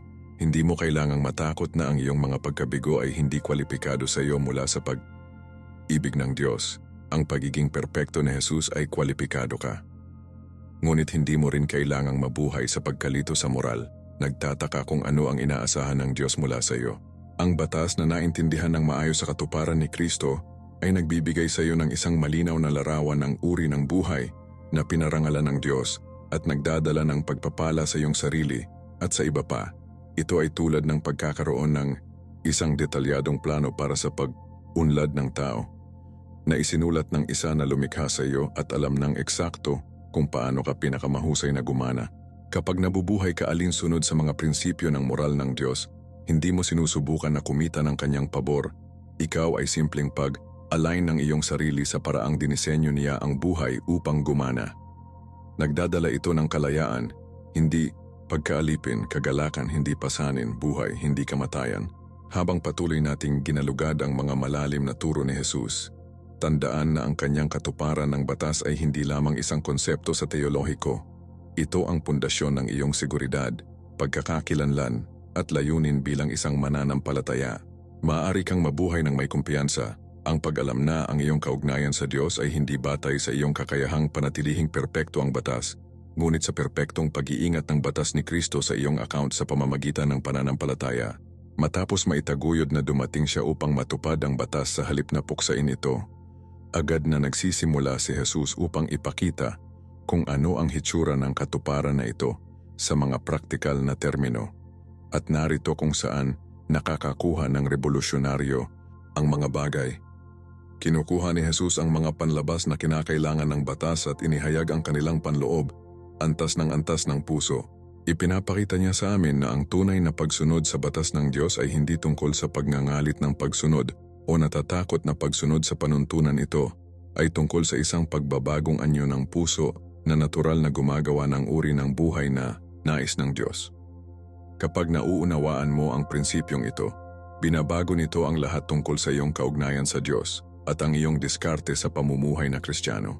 Hindi mo na sinusubukan na sundin ang Diyos dahil natatakot kang parusahan o dahil sinusubukan mong kumita ng kanyang pabor. Nakatira ka sa pagkakahanay sa kanyang kalooban dahil mahal mo siya at dahil ang kanyang mga paraan ay naging mga paraan mo sa pamamagitan ng gawain ng kanyang espiritu sa iyong puso. Ito ang pagkakaiba sa pagitan ng relihiyon at relasyon, sa pagitan ng batas at biyaya, sa pagitan ng panlabas na pagkakatugma at panloob na pagbabagong anyo. Ipinakita sa atin ni Jesus na ang Diyos ay palaging mas interesado sa kalagayan ng ating mga puso kaysa sa pagganap lamang ng mga tungkulin sa relihiyon. Ipaalam ko ito sa isa sa mga pinakamalakas na halimbawa na ibinibigay ni Jesus. Sinabi niya, "Narinig mo na sinabi sa mga tao na matagal na, hindi ka pagpatay at ang sinumang pumatay ay sasailalim sa paghuhusga. Ngunit sinabi ko sa iyo na ang sinumang nagagalit sa isang kapatid na lalaki o kapatid na babae ay sasailalim sa paghuhusga." Mateo 5:21-22. Ngayon ito ay maaaring tunog tulad ni Jesus na nagpapahirap sa batas na panatilihin, ngunit talagang inihayag niya kung ano ang palaging tungkol sa batas. Ang utos laban sa pagpatay ay hindi lamang tungkol sa pagpigil sa pisikal na karahasan. Ito ay tungkol sa pagprotekta sa kabanalan ng buhay ng tao at nagtataguyod ng pagmamahal at paggalang sa pagitan ng mga tao. Ngunit ang mga pinuno ng relihiyon ay nabawasan ito sa isang panlabas na panuntunan. Hanggat hindi ka pisikal na pumatay ng isang tao, pinapanatili mo ang utos. Sinasabi ni Jesus, hindi, nawawala iyon ng buo. Ang pag-uugali ng puso na humahantong sa pagpatay, galit, puot, pag-aalipusta sa iba, ay talagang nababahala ang Diyos. Kapag ang iyong puso ay napuno ng pag-ibig sa Diyos at sa iba pa, hindi ka pagpatay dahil hindi mo nais na saktan ang sinuman. Mabubuhay ka ng diwa ng batas, hindi lamang ang liham ng batas. Ito ang ibig sabihin na mabuhay ang batas sa pamamagitan ng pag-ibig sa halip na sa pamamagitan ng takot sa pagkondena. Narito kung ano ang hitsura nito sa iyong pang-araw na buhay. Sa halip na magtanong, ano ang minimum na kailangan kong gawin upang maiwasan ang paglabag sa mga patakaran ng Diyos? Nagsisimula kang magtanong, paano ako mabubuhay sa paraang pinarangalan ng Diyos at pinagpapala ang iba? Sa halip na maghanap ng mga loopholes or teknikalidad, nagsisimula kang maghanap ng mga pagkakataon na pumunta sa itaas at lampas sa kinakailangan. Sa halip na ma-motivation ng takot sa kaparusahan, motivation ka ng pag-ibig at pasasalamat sa ginawa ng Diyos para sa iyo. Ito ay ganap na nagbabago ng iyong diskarte sa mga isyo tulad ng katapatan, sexualidad, kabutihang, loob, kapatawaran, at bawat iba pang lugar ng pag-uugali sa moral. Halimbawa, sa halip na maiwasan lamang ang malinaw na kasinungalingan, nakatuon ka sa pagiging totoo sa lahat ng iyong mga komunikasyon. Sa halip na maiwasan lamang ang pangangalunya, bantayan mo ang iyong puso at isip upang mapanatili ang kadalisayan sa iyong mga saloobin at relasyon. Sa halip na ibigay lamang ang minimum na kinakailangang ikapo, naghahanap ka ng mga paraan upang maging mapagbigay at pagpalain ang iba sa iyong mga mapagkukunan. Hindi ito legalismo. Ito ay pag-ibig sa pagkilos. Ito ang likas na pag-apaw ng isang puso na binago ng biyaya ng Diyos at napuno ng kanyang pag-ibig. Ngunit narito ang mahalagang pagkakaiba. Kapag nabigo ka at mabibigo ka dahil ikaw pa rin ang tao, hindi ka na bumalik sa pagkondena at takot. Tumatakbo ka sa biyaya ng Diyos, natanggap ang kanyang kapatawaran at bumalik upang subukang muli. Ang batas na wala kay Kristo ay humahantong sa alinman sa pagmamataas. Kung sa palagay mo ay pinapanatili mo ito ng maayos o kawalan ng pag-asa, kapag napagtanto mo na hindi mo ito mapapanatili ng perpekto. Ngunit ang batas na natutupad kay Kristo ay humahantong sa pagpapakumbaba dahil alam mo na ang iyong katuwiran ay nagmula sa Kanya, at pag-asa dahil alam mo na ang Kanyang biyaya ay sapat para sa iyong mga pagkabigo. Ito ang dahilan kung bakit masasabi ni Pablo, wala na ngayong paghatol para sa mga nasa kay Kristo Jesus. Roma 8:1. Hindi dahil ang mga pamantayan ay ibinaba, ngunit dahil ang parusa ay nabayaran at ang kapangyarihan ay ibinigay. Maaari mong ituloy ang kabanalan ng walang takot sa pagkondena sapagkat ang iyong pagtanggap sa Diyos ay batay sa pagganap ni Kristo, hindi ang iyong sarili. Nagbibigay ito sa iyo ng kalayaan na maging matapat tungkol sa iyong mga pakikibaka upang humingi ng tulong kapag kailangan mo ito at lumago ng malusog ng walang presyo ng pagiging perpekto. Ang magandang bagay tungkol sa pamumuhay ng batas sa pamamagitan ng pag-ibig ay talagang gumagawa ito ng mas mahusay na mga resulta kaysa sa pagsisikap na mabuhay ito sa pamamagitan ng takot o obligasyon. Kapag ikaw ay motivation ng pag-ibig, ang pagsunod ay nagiging isang kagalakan sa halip na isang pasanin. Kapag nauunawaan mo na ang mga utos ng Diyos ay ibinibigay para sa iyong pakinabang at pakinabang ng iba, ang pagsunod sa kanila ay nagiging isang pribilehiyo sa halip na isang tungkulin. Kapag napagtanto mo na ang banal na espiritu ay nagtatrabaho sa loob mo upang makabuo ng pagkatao ni Kristo, maaari kang makipagtulungan sa gawaing iyon sa halip na subukang gumawa ng katuwiran sa pamamagitan ng willpower lamang. Ito ang ibig sabihin ni Jesus nang sinabi niya, "Ang aking pamatok ay madali at ang aking pasanin ay magaan." Mateo 11:30. Hindi niya sinasabi na ang pagsunod sa Kanya ay hindi nangangailangan ng pagsisikap. Ngunit sinasabi niya na kapag maayos kang nakakonekta sa Kanya sa pamamagitan ng pag-ibig at pananampalataya, ang pagsisikap ay magiging napapanatiling at kasiya siya. Hindi mo sinusubukan na mabuhay ang buhay na Kristiyano sa iyong sariling lakas. Pinapayagan mo si Kristo na mabuhay ang Kanyang buhay sa pamamagitan mo. Ito ang lihim sa pangmatagalang pagbabagong anyo at tunay na espiritual na paglaki. Habang patuloy nating ginalugad ang mga prinsipyong nagbabago ng buhay na ito, tandaan na ang layunin ng Diyos ay hindi lamang naging pagsunod sa mga patakaran, palaging ito ay isang relasyon sa pag-ibig na natural na gumagawa ng uri ng buhay na nagbibigay parangal sa Kanya at pinagpapala ang iba. Nang utos ni Jesus, mahalin ang iyong mga kaaway at ipanalangin para sa mga pag-uusig sa iyo. Mateo 5:44. Hindi lamang siya nagbibigay ng mabuting payo o nagmumungkahi ng isang magandang, perpekto na hangarin. Inihayag niya ang isa sa mga pinakaradikal at nagbabago na mga prinsipyong espiritual na itinuro. Isang prinsipyo na may kapangyarihan na ganap na baguhin ang iyong mga relasyon, iyong emosyonal na kalusugan, at ang iyong espiritual na paglaki. Ang utos na ito ay sumasalungat sa bawat likas na katangian ng tao at pamantayan sa kultura. Nais ng aming laman na gumanti upang makakuha ng kahit na, upang mabayaran ang ating mga kaaway para sa kanilang nagawa sa amin. Sinasabi sa atin ng lipunan na may karapatan tayong mapuot sa mga nasaktan sa atin upang maghiganti, humawak ng mga sama ng loob. Ngunit sinasabi ni Jesus na mayroong isang mas mataas na paraan, isang supernatural na paraan na hindi lamang na pinalaya ka mula sa bilangguan ng kapaitan at sama ng loob, ngunit talagang binabago ka sa imahe ng Diyos mismo. Kung mahal mo ang iyong mga kaaway, hindi ka lamang maganda. Ipinapakita mo ang mismong katangian ng Diyos na nagiging sanhi ng Kanyang araw na sumikat sa kasamaan at mabuti at nagpapadala ng ulan sa matuwid at hindi matuwid. Mateo 5:41. Ang ganitong uri ng pag-ibig ay imposible sa lakas ng tao, ngunit posible kapag nakakonekta ka sa mapagkukunan ng lahat ng pag-ibig, ang Diyos mismo. Ngayon, maging malinaw tungkol sa kung ano ang ibig sabihin ng utos na ito at kung ano ang hindi ibig sabihin nito. Ang pag-ibig sa iyong mga kaaway ay hindi nangangahulugang kailangan mong magustuhan nila, tiwala sa kanila, o ilagay ang iyong sarili sa paraan ng pinsala. Hindi ito nangangahulugang binabaliwala mo ang mga hangganan o pagganahin ang mapanirang pag-uugali.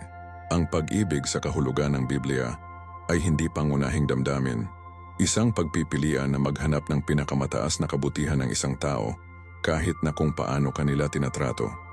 Pinipili nitong magpatawad sa halip na magalit ng sama ng loob. Ipinapanalangin nito ang kanilang kapakanan sa halip na ang kanilang pagkawasak. Tumugon ito ng may kabaitan kapag mayroon kang pagkakataon sa halip na maghiganti. Tumanggi na hayaan ang kanilang negatibong pag-uugali na makontrol ang iyong emosyonal na estado o matukoy ang iyong pagkatao. Ang ganitong uri ng pag-ibig ay supernatural dahil hindi ito nakasalalay sa pagiging karapat, dapat o pag-uugali ng ibang tao. Dumadaloy ito mula sa iyong kaugnayan sa Diyos at ang iyong desisyon na ipakita ang kanyang pagkatao anuman ang mga pangyayari. Kapag mahal mo ang iyong mga kaaway, hindi mo ito ginagawa para sa kanila. Kahit na makikinabang ka, ginagawa mo ito para sa iyong sarili at para sa Diyos. Pinipili mo ang kalayaan sa pagkaalipin, paggaling sa saktan, at espiritual na paglaki sa espiritual na pagwawalang kilos. Narito kung ano ang mangyayari kapag aktwal mong isinasagawa ang prinsipyong ito. Nakakaranas ka ng isang antas ng personal na kalayaan na hindi alam ng karamihan sa mga tao. Ang poot, sama ng loob, at ang pagnanais ng paghihiganti ay tulad ng mga emosyonal na bilangguan na nagpapanatili sa iyo na nakasalalay sa iyong mga kaaway kahit na hindi sila pisikal.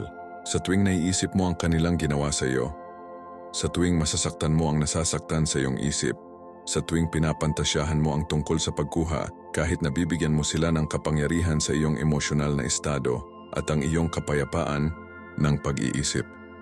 Ngunit kapag pinili mong magmahal at magpatawad, sinisira mo ang mga kadena. Hindi ka na kinokontrol ng kanilang mga aksyon o tinukoy ng kanilang paggamot sa iyo. Naging malaya kang sumulong, magpagaling, lumaki, at maging ang taong nilikha ka ng Diyos. Hindi ito mangyayari sa magdamag. Madalas na isang proseso na nangangailangan ng paulit-ulit na mga pagpipilian upang magpatawad at magmahal. Ngunit ang mga resulta ay ganap na nagbabago. Ang mga taong natutong mahalin ang kanilang mga kaaway ay madalas na uulat na nakakaranas ng kapayapaan at kagalakan na hindi nila inisip na posible, kahit na sa gitna ng mga mahirap na kalagayan. Ngunit narito ang manghang bahagi ng prinsipyong ito. Kapag mahal mo ang iyong mga kaaway, madalas mo ring nakikita ang mga ito na nagbago din. Hindi palaging at hindi kaagad, ngunit mas madalas kaysa sa maaari mong asahan. Mayroong tungkol sa tunay, walang kondisyon na pag-ibig na may kapangyarihang matunaw kahit na ang pinakamahirap na puso. Kapag ang isang tao na nasaktan ka ay tumugon ng may kabaitan sa halip na paghihiganti, na may pagpapala sa halip na pagmumura, na may pag-ibig sa halip na poot, madalas itong nahuli ang mga ito na ganap na magbabantay at pilitin silang harapin ang kanilang sariling pag-uugali at saloobin. Sinasabi ng Biblia, kung ang iyong kaaway ay nagugutom, pakainin mo siya. Kung nauuhaw siya, bigyan siya ng isang bagay na maiinom. Sa paggawa nito, magbabalot ka ng mga nasusunog na uling sa kanyang ulo.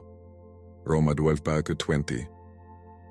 Ang mga nasusunog na uling ay kumakatawan sa pagkumbinsi na darating kapag ang isang tao ay nakakaranas ng hindi inaasahang kabaitan mula sa isang taong kanilang nagkamali.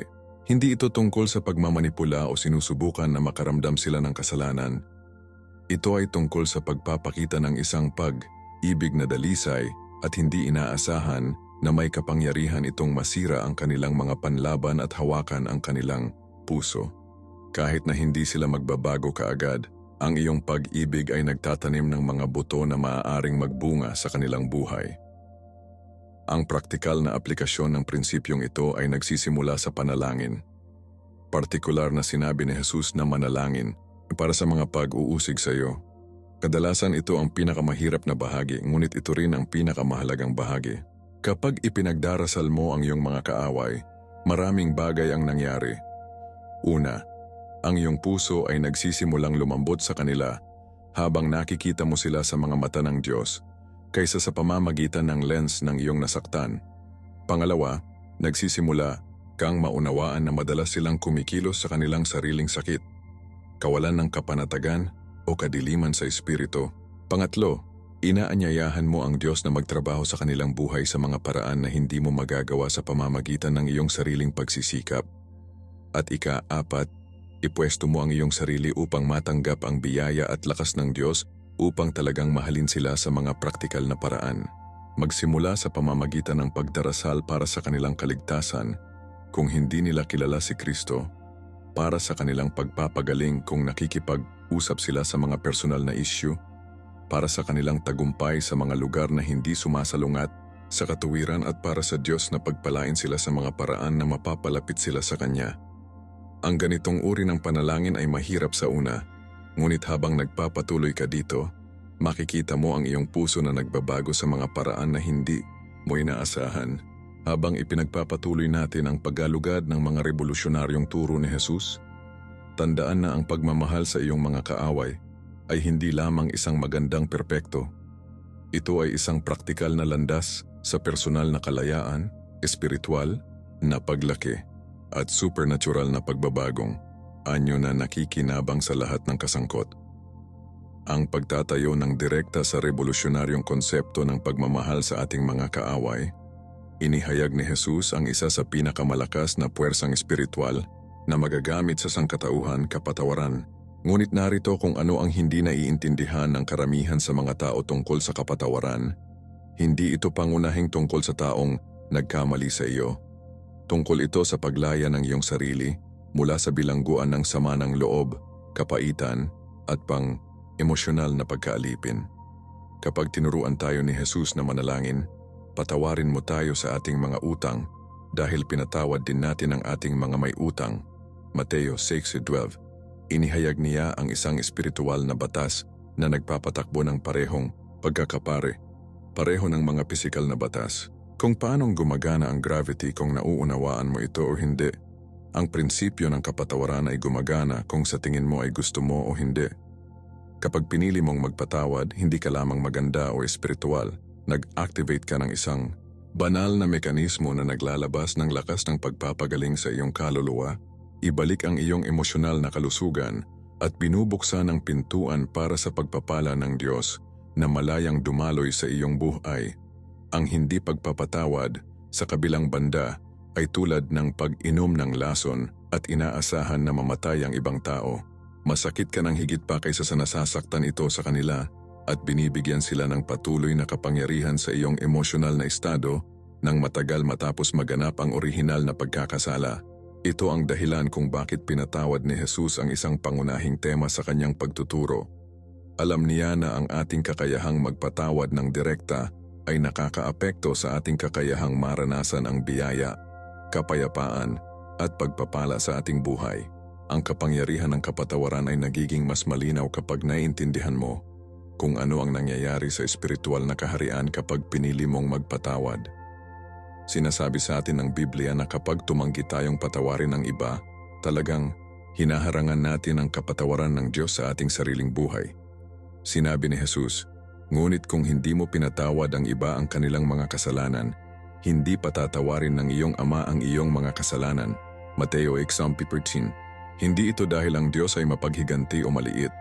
Ito ay dahil ang hindi pagpapatawad ay lumilikha ng isang espiritual na hadlang na pumipigil sa atin na matanggap kung ano ang nais na ibigay sa atin ng Diyos. Isipin ito tulad nito, kung mahigpit kang humahawak sa sama ng loob sa parehong mga kamay, ang iyong mga kamay ay hindi malaya na matanggap ang mga regalo na nais ilagay ng Diyos sa kanila. Ang kapatawaran ay tulad ng pagbubukas ng iyong mga kamay at ilabas ang iyong pinanghahawakan, na pagkatapos ay pinalaya ka upang matanggap ang biyaya, kapayapaan, pagpapagaling, at pagpapala. Ito ang dahilan kung bakit ang kapatawaran ay madalas na mas pakinabang sa pagpapatawad kaysa sa pinatawad. Kapag nagpatawad ka, hindi mo pinipigilan ang pag-uugali ng ibang tao o sinasabi na ang kanilang ginawa ay okay. Pinili mo lang na palayain sila mula sa utang na utang nila sa iyo at pinagkakatiwalaan ng Diyos na hawakan ang sitwasyon ayon sa kanyang perpektong hustisya at awa.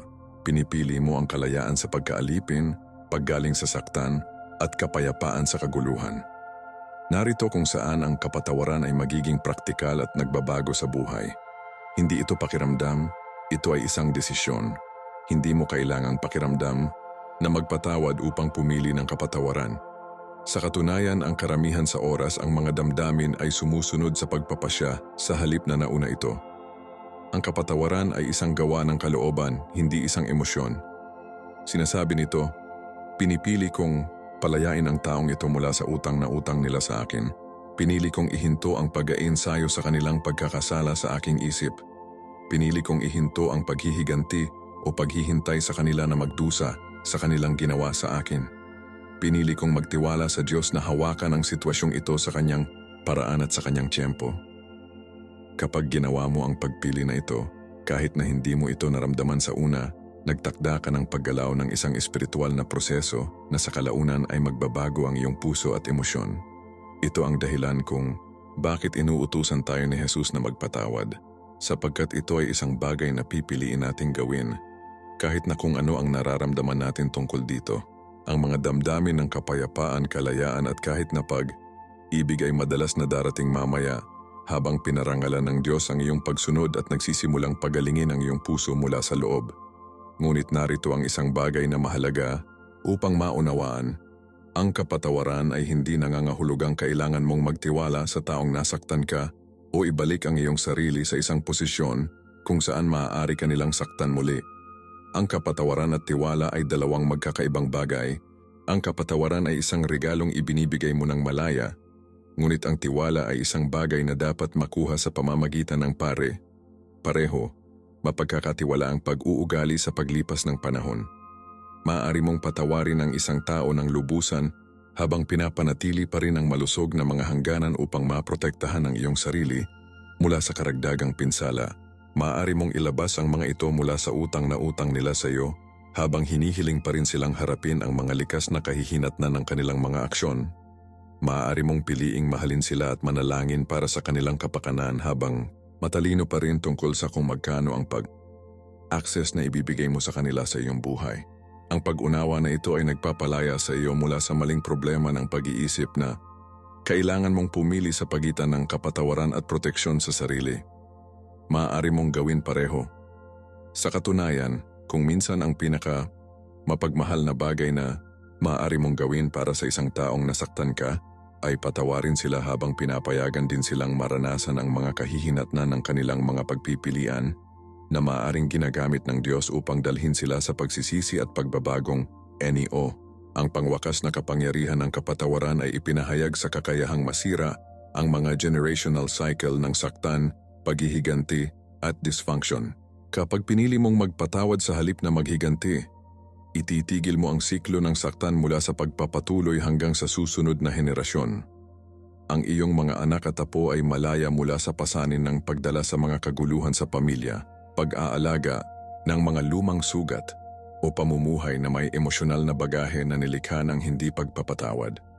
Ikaw ay naging isang cycle breaker, isang taong pipiliin na sumipsip ng sakit sa halip na ipasa ito. Ito mismo ang ginawa ni Jesus sa krus. Hinihigop niya ang buong bigat ng kasalanan at paghihimagsik ng sangkatauhan sa halip na ibigay sa atin ang nararapat. Kapag nagpatawad ka, nakikilahok ka sa parehong uri ng pagtubos sa pagdurusa na ipinakita ni Jesus. Pinipili mong maging bahagi ng solusyon kaysa sa bahagi ng problema. Pinapayagan mo ang Diyos na gamitin ang iyong sakit para sa isang layunin na higit sa iyong sarili. Hindi nito mababawasan ang nasaktan na naranasan mo o hindi gaanong makabuluhan. Binabago ito sa isang bagay na makabuluhan at muling pagtubos. Habang patuloy nating ginalugad ang mga prinsipyong nagbabago sa buhay na ito, tandaan na ang kapatawaran ay hindi kahinaan. Ito ay isa sa pinakamalakas at pinakamatapang na bagay na magagawa mo. Kailangan ng napakalaking lakas upang pumili ng pag-ibig sa poot, pagpapala sa pagmumura, at kalayaan sa pagkaalipin. Ngunit kapag ginawa mo, matutuklasan mo ang isang antas ng kapayapaan at kagalakan na walang panlabas na kalagayan ang maaaring mag-alis sa iyo. Kapag tinalakay ni Jesus ang pagsasagawa ng pag-ayuno, hindi niya pinag-uusapan kung ang kanyang mga tagasunod ay dapat na mabilis. Itinuturo niya sa kanila kung paano mag-ayuno sa isang paraan na talagang nag-uugnay sa kanila sa Diyos kaysa sa pagpapabilib sa ibang tao. Ngunit kapag nag-aayuno ka, ilagay ang langis sa iyong ulo at hugasan ang iyong mukha upang hindi ito malinaw sa iba na ikaw ay nag-aayuno, ngunit sa iyong Ama na hindi nakikita, at ang iyong Ama na nakikita kung ano ang ginagawa ng lihim, ay gagantimpalaan ka. Mateo 26:17-18. Pansinin na sinabi ni Jesus na kapag nag-aayuno ka, hindi kung mag-aayuno ka. Ipinapalagay niya na ang pag-aayuno ay magiging isang regular na bahagi ng espiritual na buhay ng kanyang mga tagasunod. Ngunit nag-aalala siya tungkol sa pagganyak at pamamaraan sa likod ng pag-aayuno. Ang mga pinuno ng relihiyon sa kanyang panahon ay naging pag-aayuno sa isang pampublikong pagpapakita ng espiritualidad, isang paraan upang makakuha ng pagkilala at paghanga mula sa iba. Gagawin nila ang kanilang mga sarili na mukhang hindi nasisiyahan at malungkot upang malaman ng lahat na sila ay nag-aayuno at iniisip na lubos ang kanilang espiritual na dedikasyon. Ngunit inihayag ni Jesus na ang tunay na pag-aayuno ay isang matalik na gawa ng pagsamba sa pagitan mo at ng Diyos, hindi isang pagganap para sa ibang tao. Kapag ang pag-aayuno ay tapos na sa tamang puso at pagganyak, ito ay nagiging isa sa pinakamalakas na espiritual na disiplina na magagamit sa mga mananampalataya. Isang paraan upang masira ang mga hadlang sa espiritual, makakuha ng kalinawan sa panalangin at karanasan sa pagbagsak sa mga lugar kung saan ka natigil. Ang kapangyarihan ng pag-aayuno ay nakasalalay sa kakayahang patahimikin ang mga hinihingi ng iyong pisikal na katawan upang ang iyong espiritu ay maaaring maging mas sensitibo sa tinig at presensya ng Diyos. Kapag kusang umiwas ka sa pagkain, sa loob ng isang panahon maraming bagay ang nangyari. Una, naalalahanan ka ng iyong pag-asa sa Diyos para sa lahat, kasama na ang iyong pang-araw-araw na tinapay. Pangalawa, lumikha ka ng puwang sa iyong schedule at atensyon na karaniwang nasasakop sa paghahanda ng pagkain at maaari mong gamitin ang oras na iyon para sa panalangin, pag-aaral sa Biblia at naghahanap ng Diyos. Pangatlo, sinisira mo ang kapangyarihan ng mga pisikal na gana at kagustuhan sa iyong buhay na nagpapalakas sa iyong kakayahang sabihin na hindi sa iba pang mga tukso at pagkagambala. Pang-apat, ipwesto mo ang iyong sarili upang makatanggap ng mga espiritual na pananaw at mga pambihirang tagumpay na maaaring hindi dumating sa ibang paraan. Sa buong banal na kasulatan, nakikita natin ang mga halimbawa ng mga taong nag-aayuno kapag kailangan nila ng direksyon mula sa Diyos, kapag nahaharap sila sa mga imposible na sitwasyon, kapag naghahanap sila ng tagumpay para sa kanilang sarili o sa iba pa, o kapag naghahanda sila ng mga makabuluhan ng espiritual na labanan o takdang aralin. Ang pag-aayuno ay hindi manipulahin ang Diyos o pilitin siyang sagutin ang iyong mga dalangin, ngunit inilalagay nito ang iyong puso at isip upang matanggap ang nais niyang ibigay sa iyo. Narito kung ano ang ginagawang praktikal at makapangyarihan sa pag-ayuno sa iyong pang-araw, araw na espiritual na buhay. Ito ay isang paraan upang maipakita sa Diyos at sa iyong sarili na seryoso ka sa paghanap sa Kanya kaysa sa lahat, kasama na ang iyong pisikal na kaginhawaan at kaginhawaan. Kapag nais mong isuko ang isang bagay bilang pangunahing bilang pagkain upang mas matindi ang Diyos, gumawa ka ng pahayag tungkol sa iyong mga prioridad at ang iyong desperasyon para sa Kanyang pagkakaroon at kapangyarihan sa iyong buhay. Ang ganitong uri ng sakripisyo ay nakakakuha ng atensyon ng Diyos, hindi dahil kailangan Kaniyang magdusa, ngunit dahil inihayag nito ang katapatan ng iyong puso at ang iyong pagpayag na maglagay ng mga espiritual na bagay kaysa sa mga pisikal na bagay. Ang pag-aayuno ay mayroon ding paraan upang linawin ang iyong pag-iisip at patalasin ang iyong pagiging sensitibo sa espiritual. Kapag ang iyong katawan ay hindi nakatuon sa pagtunaw ng pagkain, ang iyong isip ay madalas na nagiging mas malinaw at mas nakatuon. Maraming mga tao ang nag-uulat na tumatanggap ng mga makabuluhang pananaw, direksyon at pambihirang tagumpay sa mga oras ng pag-aayuno na maaaring hindi nila natanggap kung hindi man. Ito ay tulad ng pag-aayuno ay nag-aalis ng ilan sa mga static at panghihimasok na maaaring maulap ang ating espiritual na pagtanggap, na nagpapahintulot sa atin na marinig ang tinig ng Diyos ng mas malinaw at nadarama ang Kanyang nangunguna ng mas malinaw. Ngunit binibigyang diin ni Jesus ang isang bagay na mahalaga tungkol sa pag-aayuno. Dapat itong gawin ng lihim sa pagitan mo at ng Diyos lamang. Hindi ito dahil may mali sa iba na alam na mabilis ka, ngunit dahil sa sandaling simulan mo ang pag-aayuno upang mapabilib ang ibang tao o makakuha ng isang reputasyon para sa pagka-espiritualidad. nasira mo ang buong layunin ng disiplina. Ang pag-aayuno ay sinadya upang maging isang matalik na pagpapahayag ng iyong kagutuman para sa Diyos, hindi isang pampublikong pagpapakita ng iyong espiritual na kahusayan. Kapag mabilis kang mabilis, pinoprotektahan mo ang iyong sarili mula sa pagmamataas at katuwiran sa sarili na madaling gumapang sa mga espiritual na disiplina. Tinitiyak mo rin na ang iyong pagganyak ay nananatiling dalisay. Hinahanap mo ang Diyos para sa kanyang sariling kapakanan, hindi para sa paghanga ng iba. Ang lihim na pag-aayuno na ito ay lumilikha ng isang espesyal na pagkakaibigan sa pagitan mo at ng Diyos. Ito ay isang bagay na alam lamang ng dalawa tungkol sa isang pribadong pag-uusap na isinasagawa hindi sa mga salita, ngunit sa sakripisyo ng pisikal na kaginhawaan para sa espiritual na pakinabang. Ang ganitong uri ng lihim na debosyon ay hindi paniwalang mahalaga sa Diyos at ipinangako niya na gantimpalaan ito. Hindi kinakailangan sa pagkilala sa publiko, ngunit sa espiritual na tagumpay, lapit at pagpapala na talagang hinahanap mo. Ang mga gantimpala ng pag-aayuno sa Biblia ay umaabot pa sa agarang mga benepisyo sa espiritual. Kapag nagkakaroon ka ng isang pamumuhay ng regular na pag-aayuno, sinasanay mo ang iyong sarili sa disiplina sa sarili at pagpipigil sa sarili na makikinabang sa bawat lugar ng iyong buhay. Natututo kang sabihin na hindi sa agarang kasiyahan sa pabor ng pangmatagalang espiritual na pakinabang. Bumubuo ka ng kakayahang magtiis ng pansamantalang kakulangan sa ginhawa para sa walang hanggang gantimpala. Pinapalakas mo ang iyong pananampalataya sa pamamagitan ng pagpapatunay sa iyong sarili na mapagkakatiwalaan mo ang Diyos na mapanatili ka. Kahit na hindi mo agad natutugunan ang lahat ng iyong mga pisikal na pangangailangan, ang mga katangian ng karakter na ito disiplina, pagpipigil sa sarili, naantala ang kasiyahan, pananampalataya at pagiging sensitibo sa espiritu ay naging mga pag-aari na nagsisilbi sa iyo ng maayos sa bawat lugar ng buhay, mula sa iyong mga relasyon hanggang sa iyong karera hanggang sa iyong hala sa pananalapi sa iyong kalusugan. Ang pag-aayuno ay mayroon ding paraan ng paglabag sa lakas ng nakakahumaling na uugali at hindi malusog na dependency sa iyong buhay. Kapag matagumpay mong maiiwasan ang isang bagay na pangunahing bilang pagkain sa loob ng isang panahon, mas madaling sabihin na hindi sa iba pang mga bagay na maaaring makontrol ka.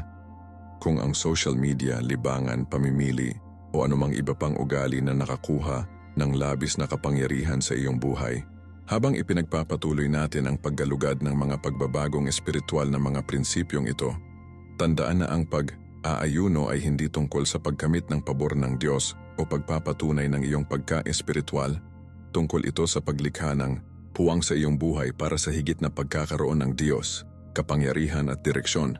Ito ay isang praktikal na paraan upang maipakita na ang iyong kagutuman para sa Diyos ay mas malaki kaysa sa iyong kagutuman sa anumang bagay.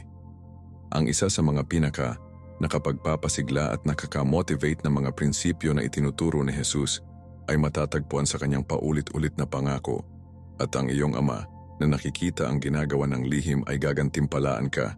Mateo 6:4-6:18. Ang pangakong ito ay lilitaw ng 3 beses sa ilang mga taludtod habang tinatalakay ni Jesus ang pagbibigay, pagdarasal at pag-aayuno, at inihayag nito ang isang bagay na maganda tungkol sa pagkatao ng Diyos at ang kanyang sistema ng mga gantimpala. Habang ang mundo ay nagpapatakbo sa isang sistema kung saan ang pagkilala at gantimpala ay karaniwang dumadaan sa pagganap ng publiko at pagsulong sa sarili, ang kaharian ng Diyos ay nagpapatakbo sa isang ganap na magkakaibang prinsipyo. Sa ekonomiya ng Diyos, ang pinakamahalaga at gantimpala na mga aksyon ay madalas na hindi nakikita ng ibang tao. Ang mga lihim na kilos ng pag-ibig, paglilingkod, sakripisyo at debosyon na dumadaloy mula sa isang dalisay na puso na naghahanap lamang upang mapalugdan ang Diyos. Hindi lamang ito isang magandang konsepto sa espiritu, ito ay isang praktikal na prinsipyo na maaaring baguhin kung paano mo lapitan ang iyong pang-araw-araw na buhay at paglilingkod sa Diyos. Kapag nauunawaan mo na nakikita at gantimpalaan ng Diyos ang lihim na katapatan, pinalaya ka nito mula sa nakakapagod na presyo ng pagsisikap na mapabilib ang mga tao at makakuha ng pagkilala sa tao para sa iyong mga espiritual na aktibidad. Mag-isip tungkol sa malalim na mga implikasyon ng pangakong ito. Ang Diyos ang lumikha at tagapamahala ng universo ay personal na nanonood at napansin ang bawat kilos ng lihim na kabaitan, bawat pribadong sandali ng panalangin, bawat nakatagong sakripisyo na ginagawa mo para sa iba. Sa tuwing pipiliin mong gawin ang tamang bagay kapag walang naghahanap, nakikita niya kapag tinutulungan mo ang isang tao nang hindi nagpapakilala, kapag ipinagdarasal mo ang mga taong hindi alam na ipinagdarasal mo sila, kapag nagbibigay ka ng sakripisyo nang hindi inaasahan ang pagkilala, kapag naglilingkod ka sa likod ng mga eksena nang hindi nakakakuha ng kredito, kaya kapag pinili mo ang integridad sa mga sitwasyon kung saan walang makakaalam kung nakompromiso ka. Ang mga lihim na gawa ng katuwiran ay hindi napapansin o hindi napapansin. Ang Diyos ay nagpapanatili ng isang perpektong talaan at ipinangako niya na gantimpalaan sila.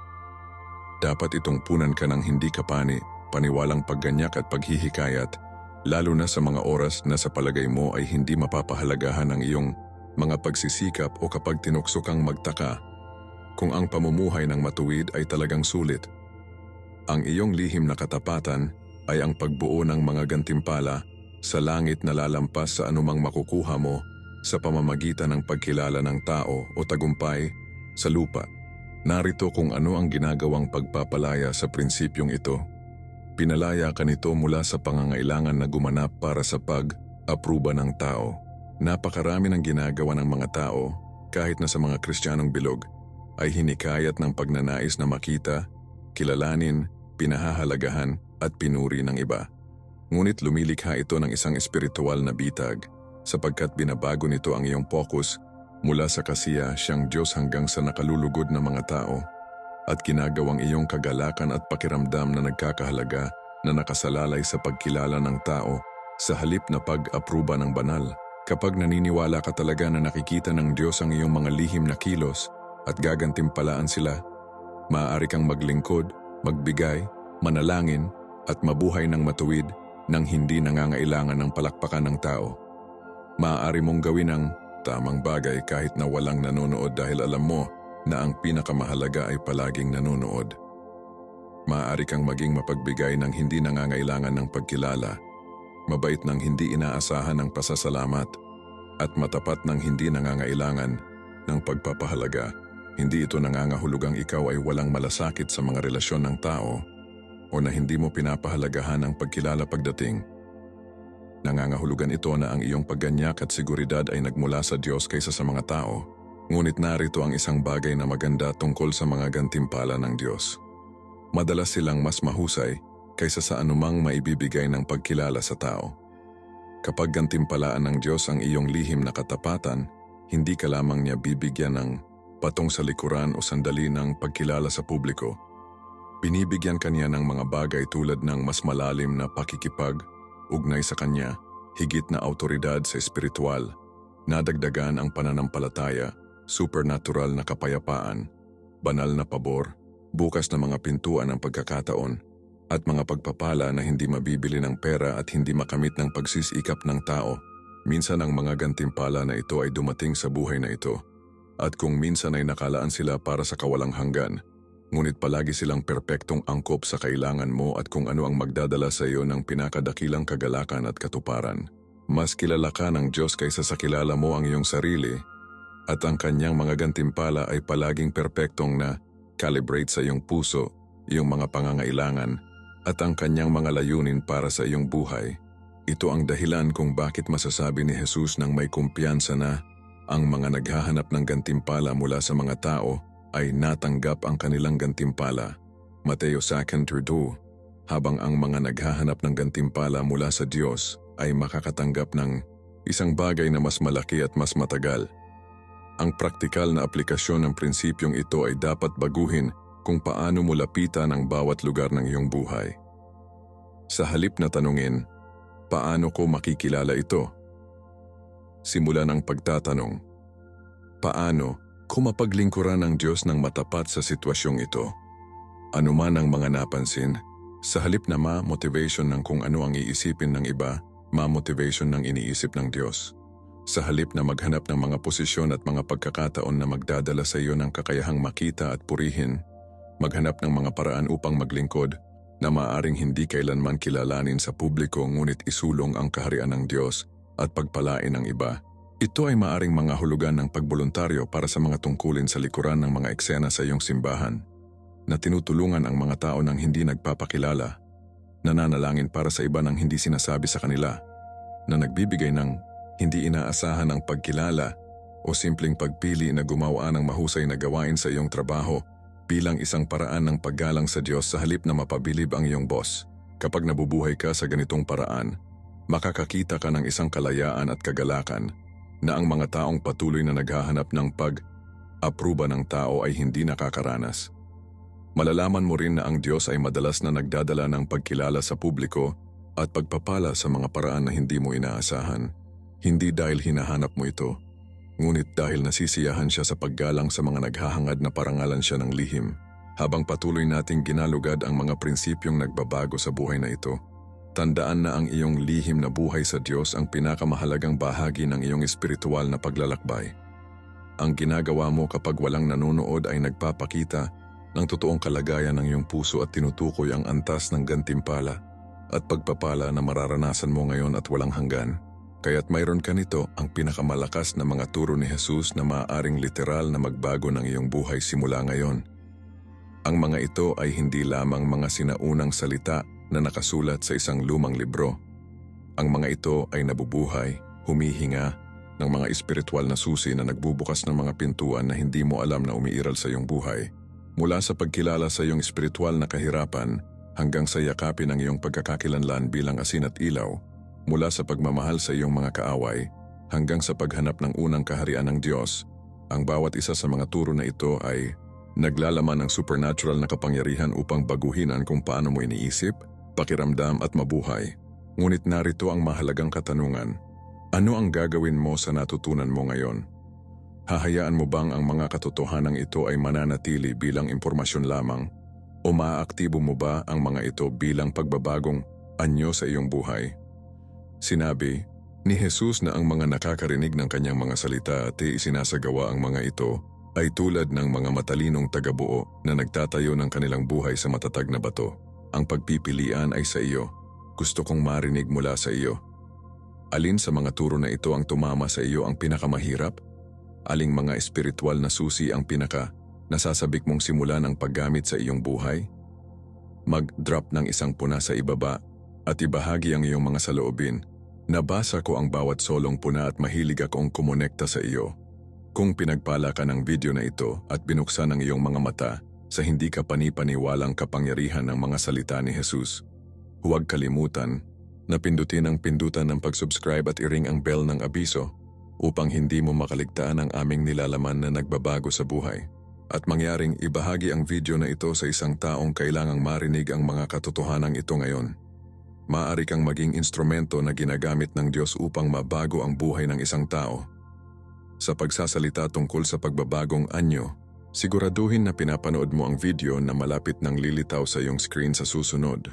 Sasabog ang iyong isip sa higit pang mga paghahayag sa Biblia na kukuha ng iyong pananampalataya sa susunod na antas.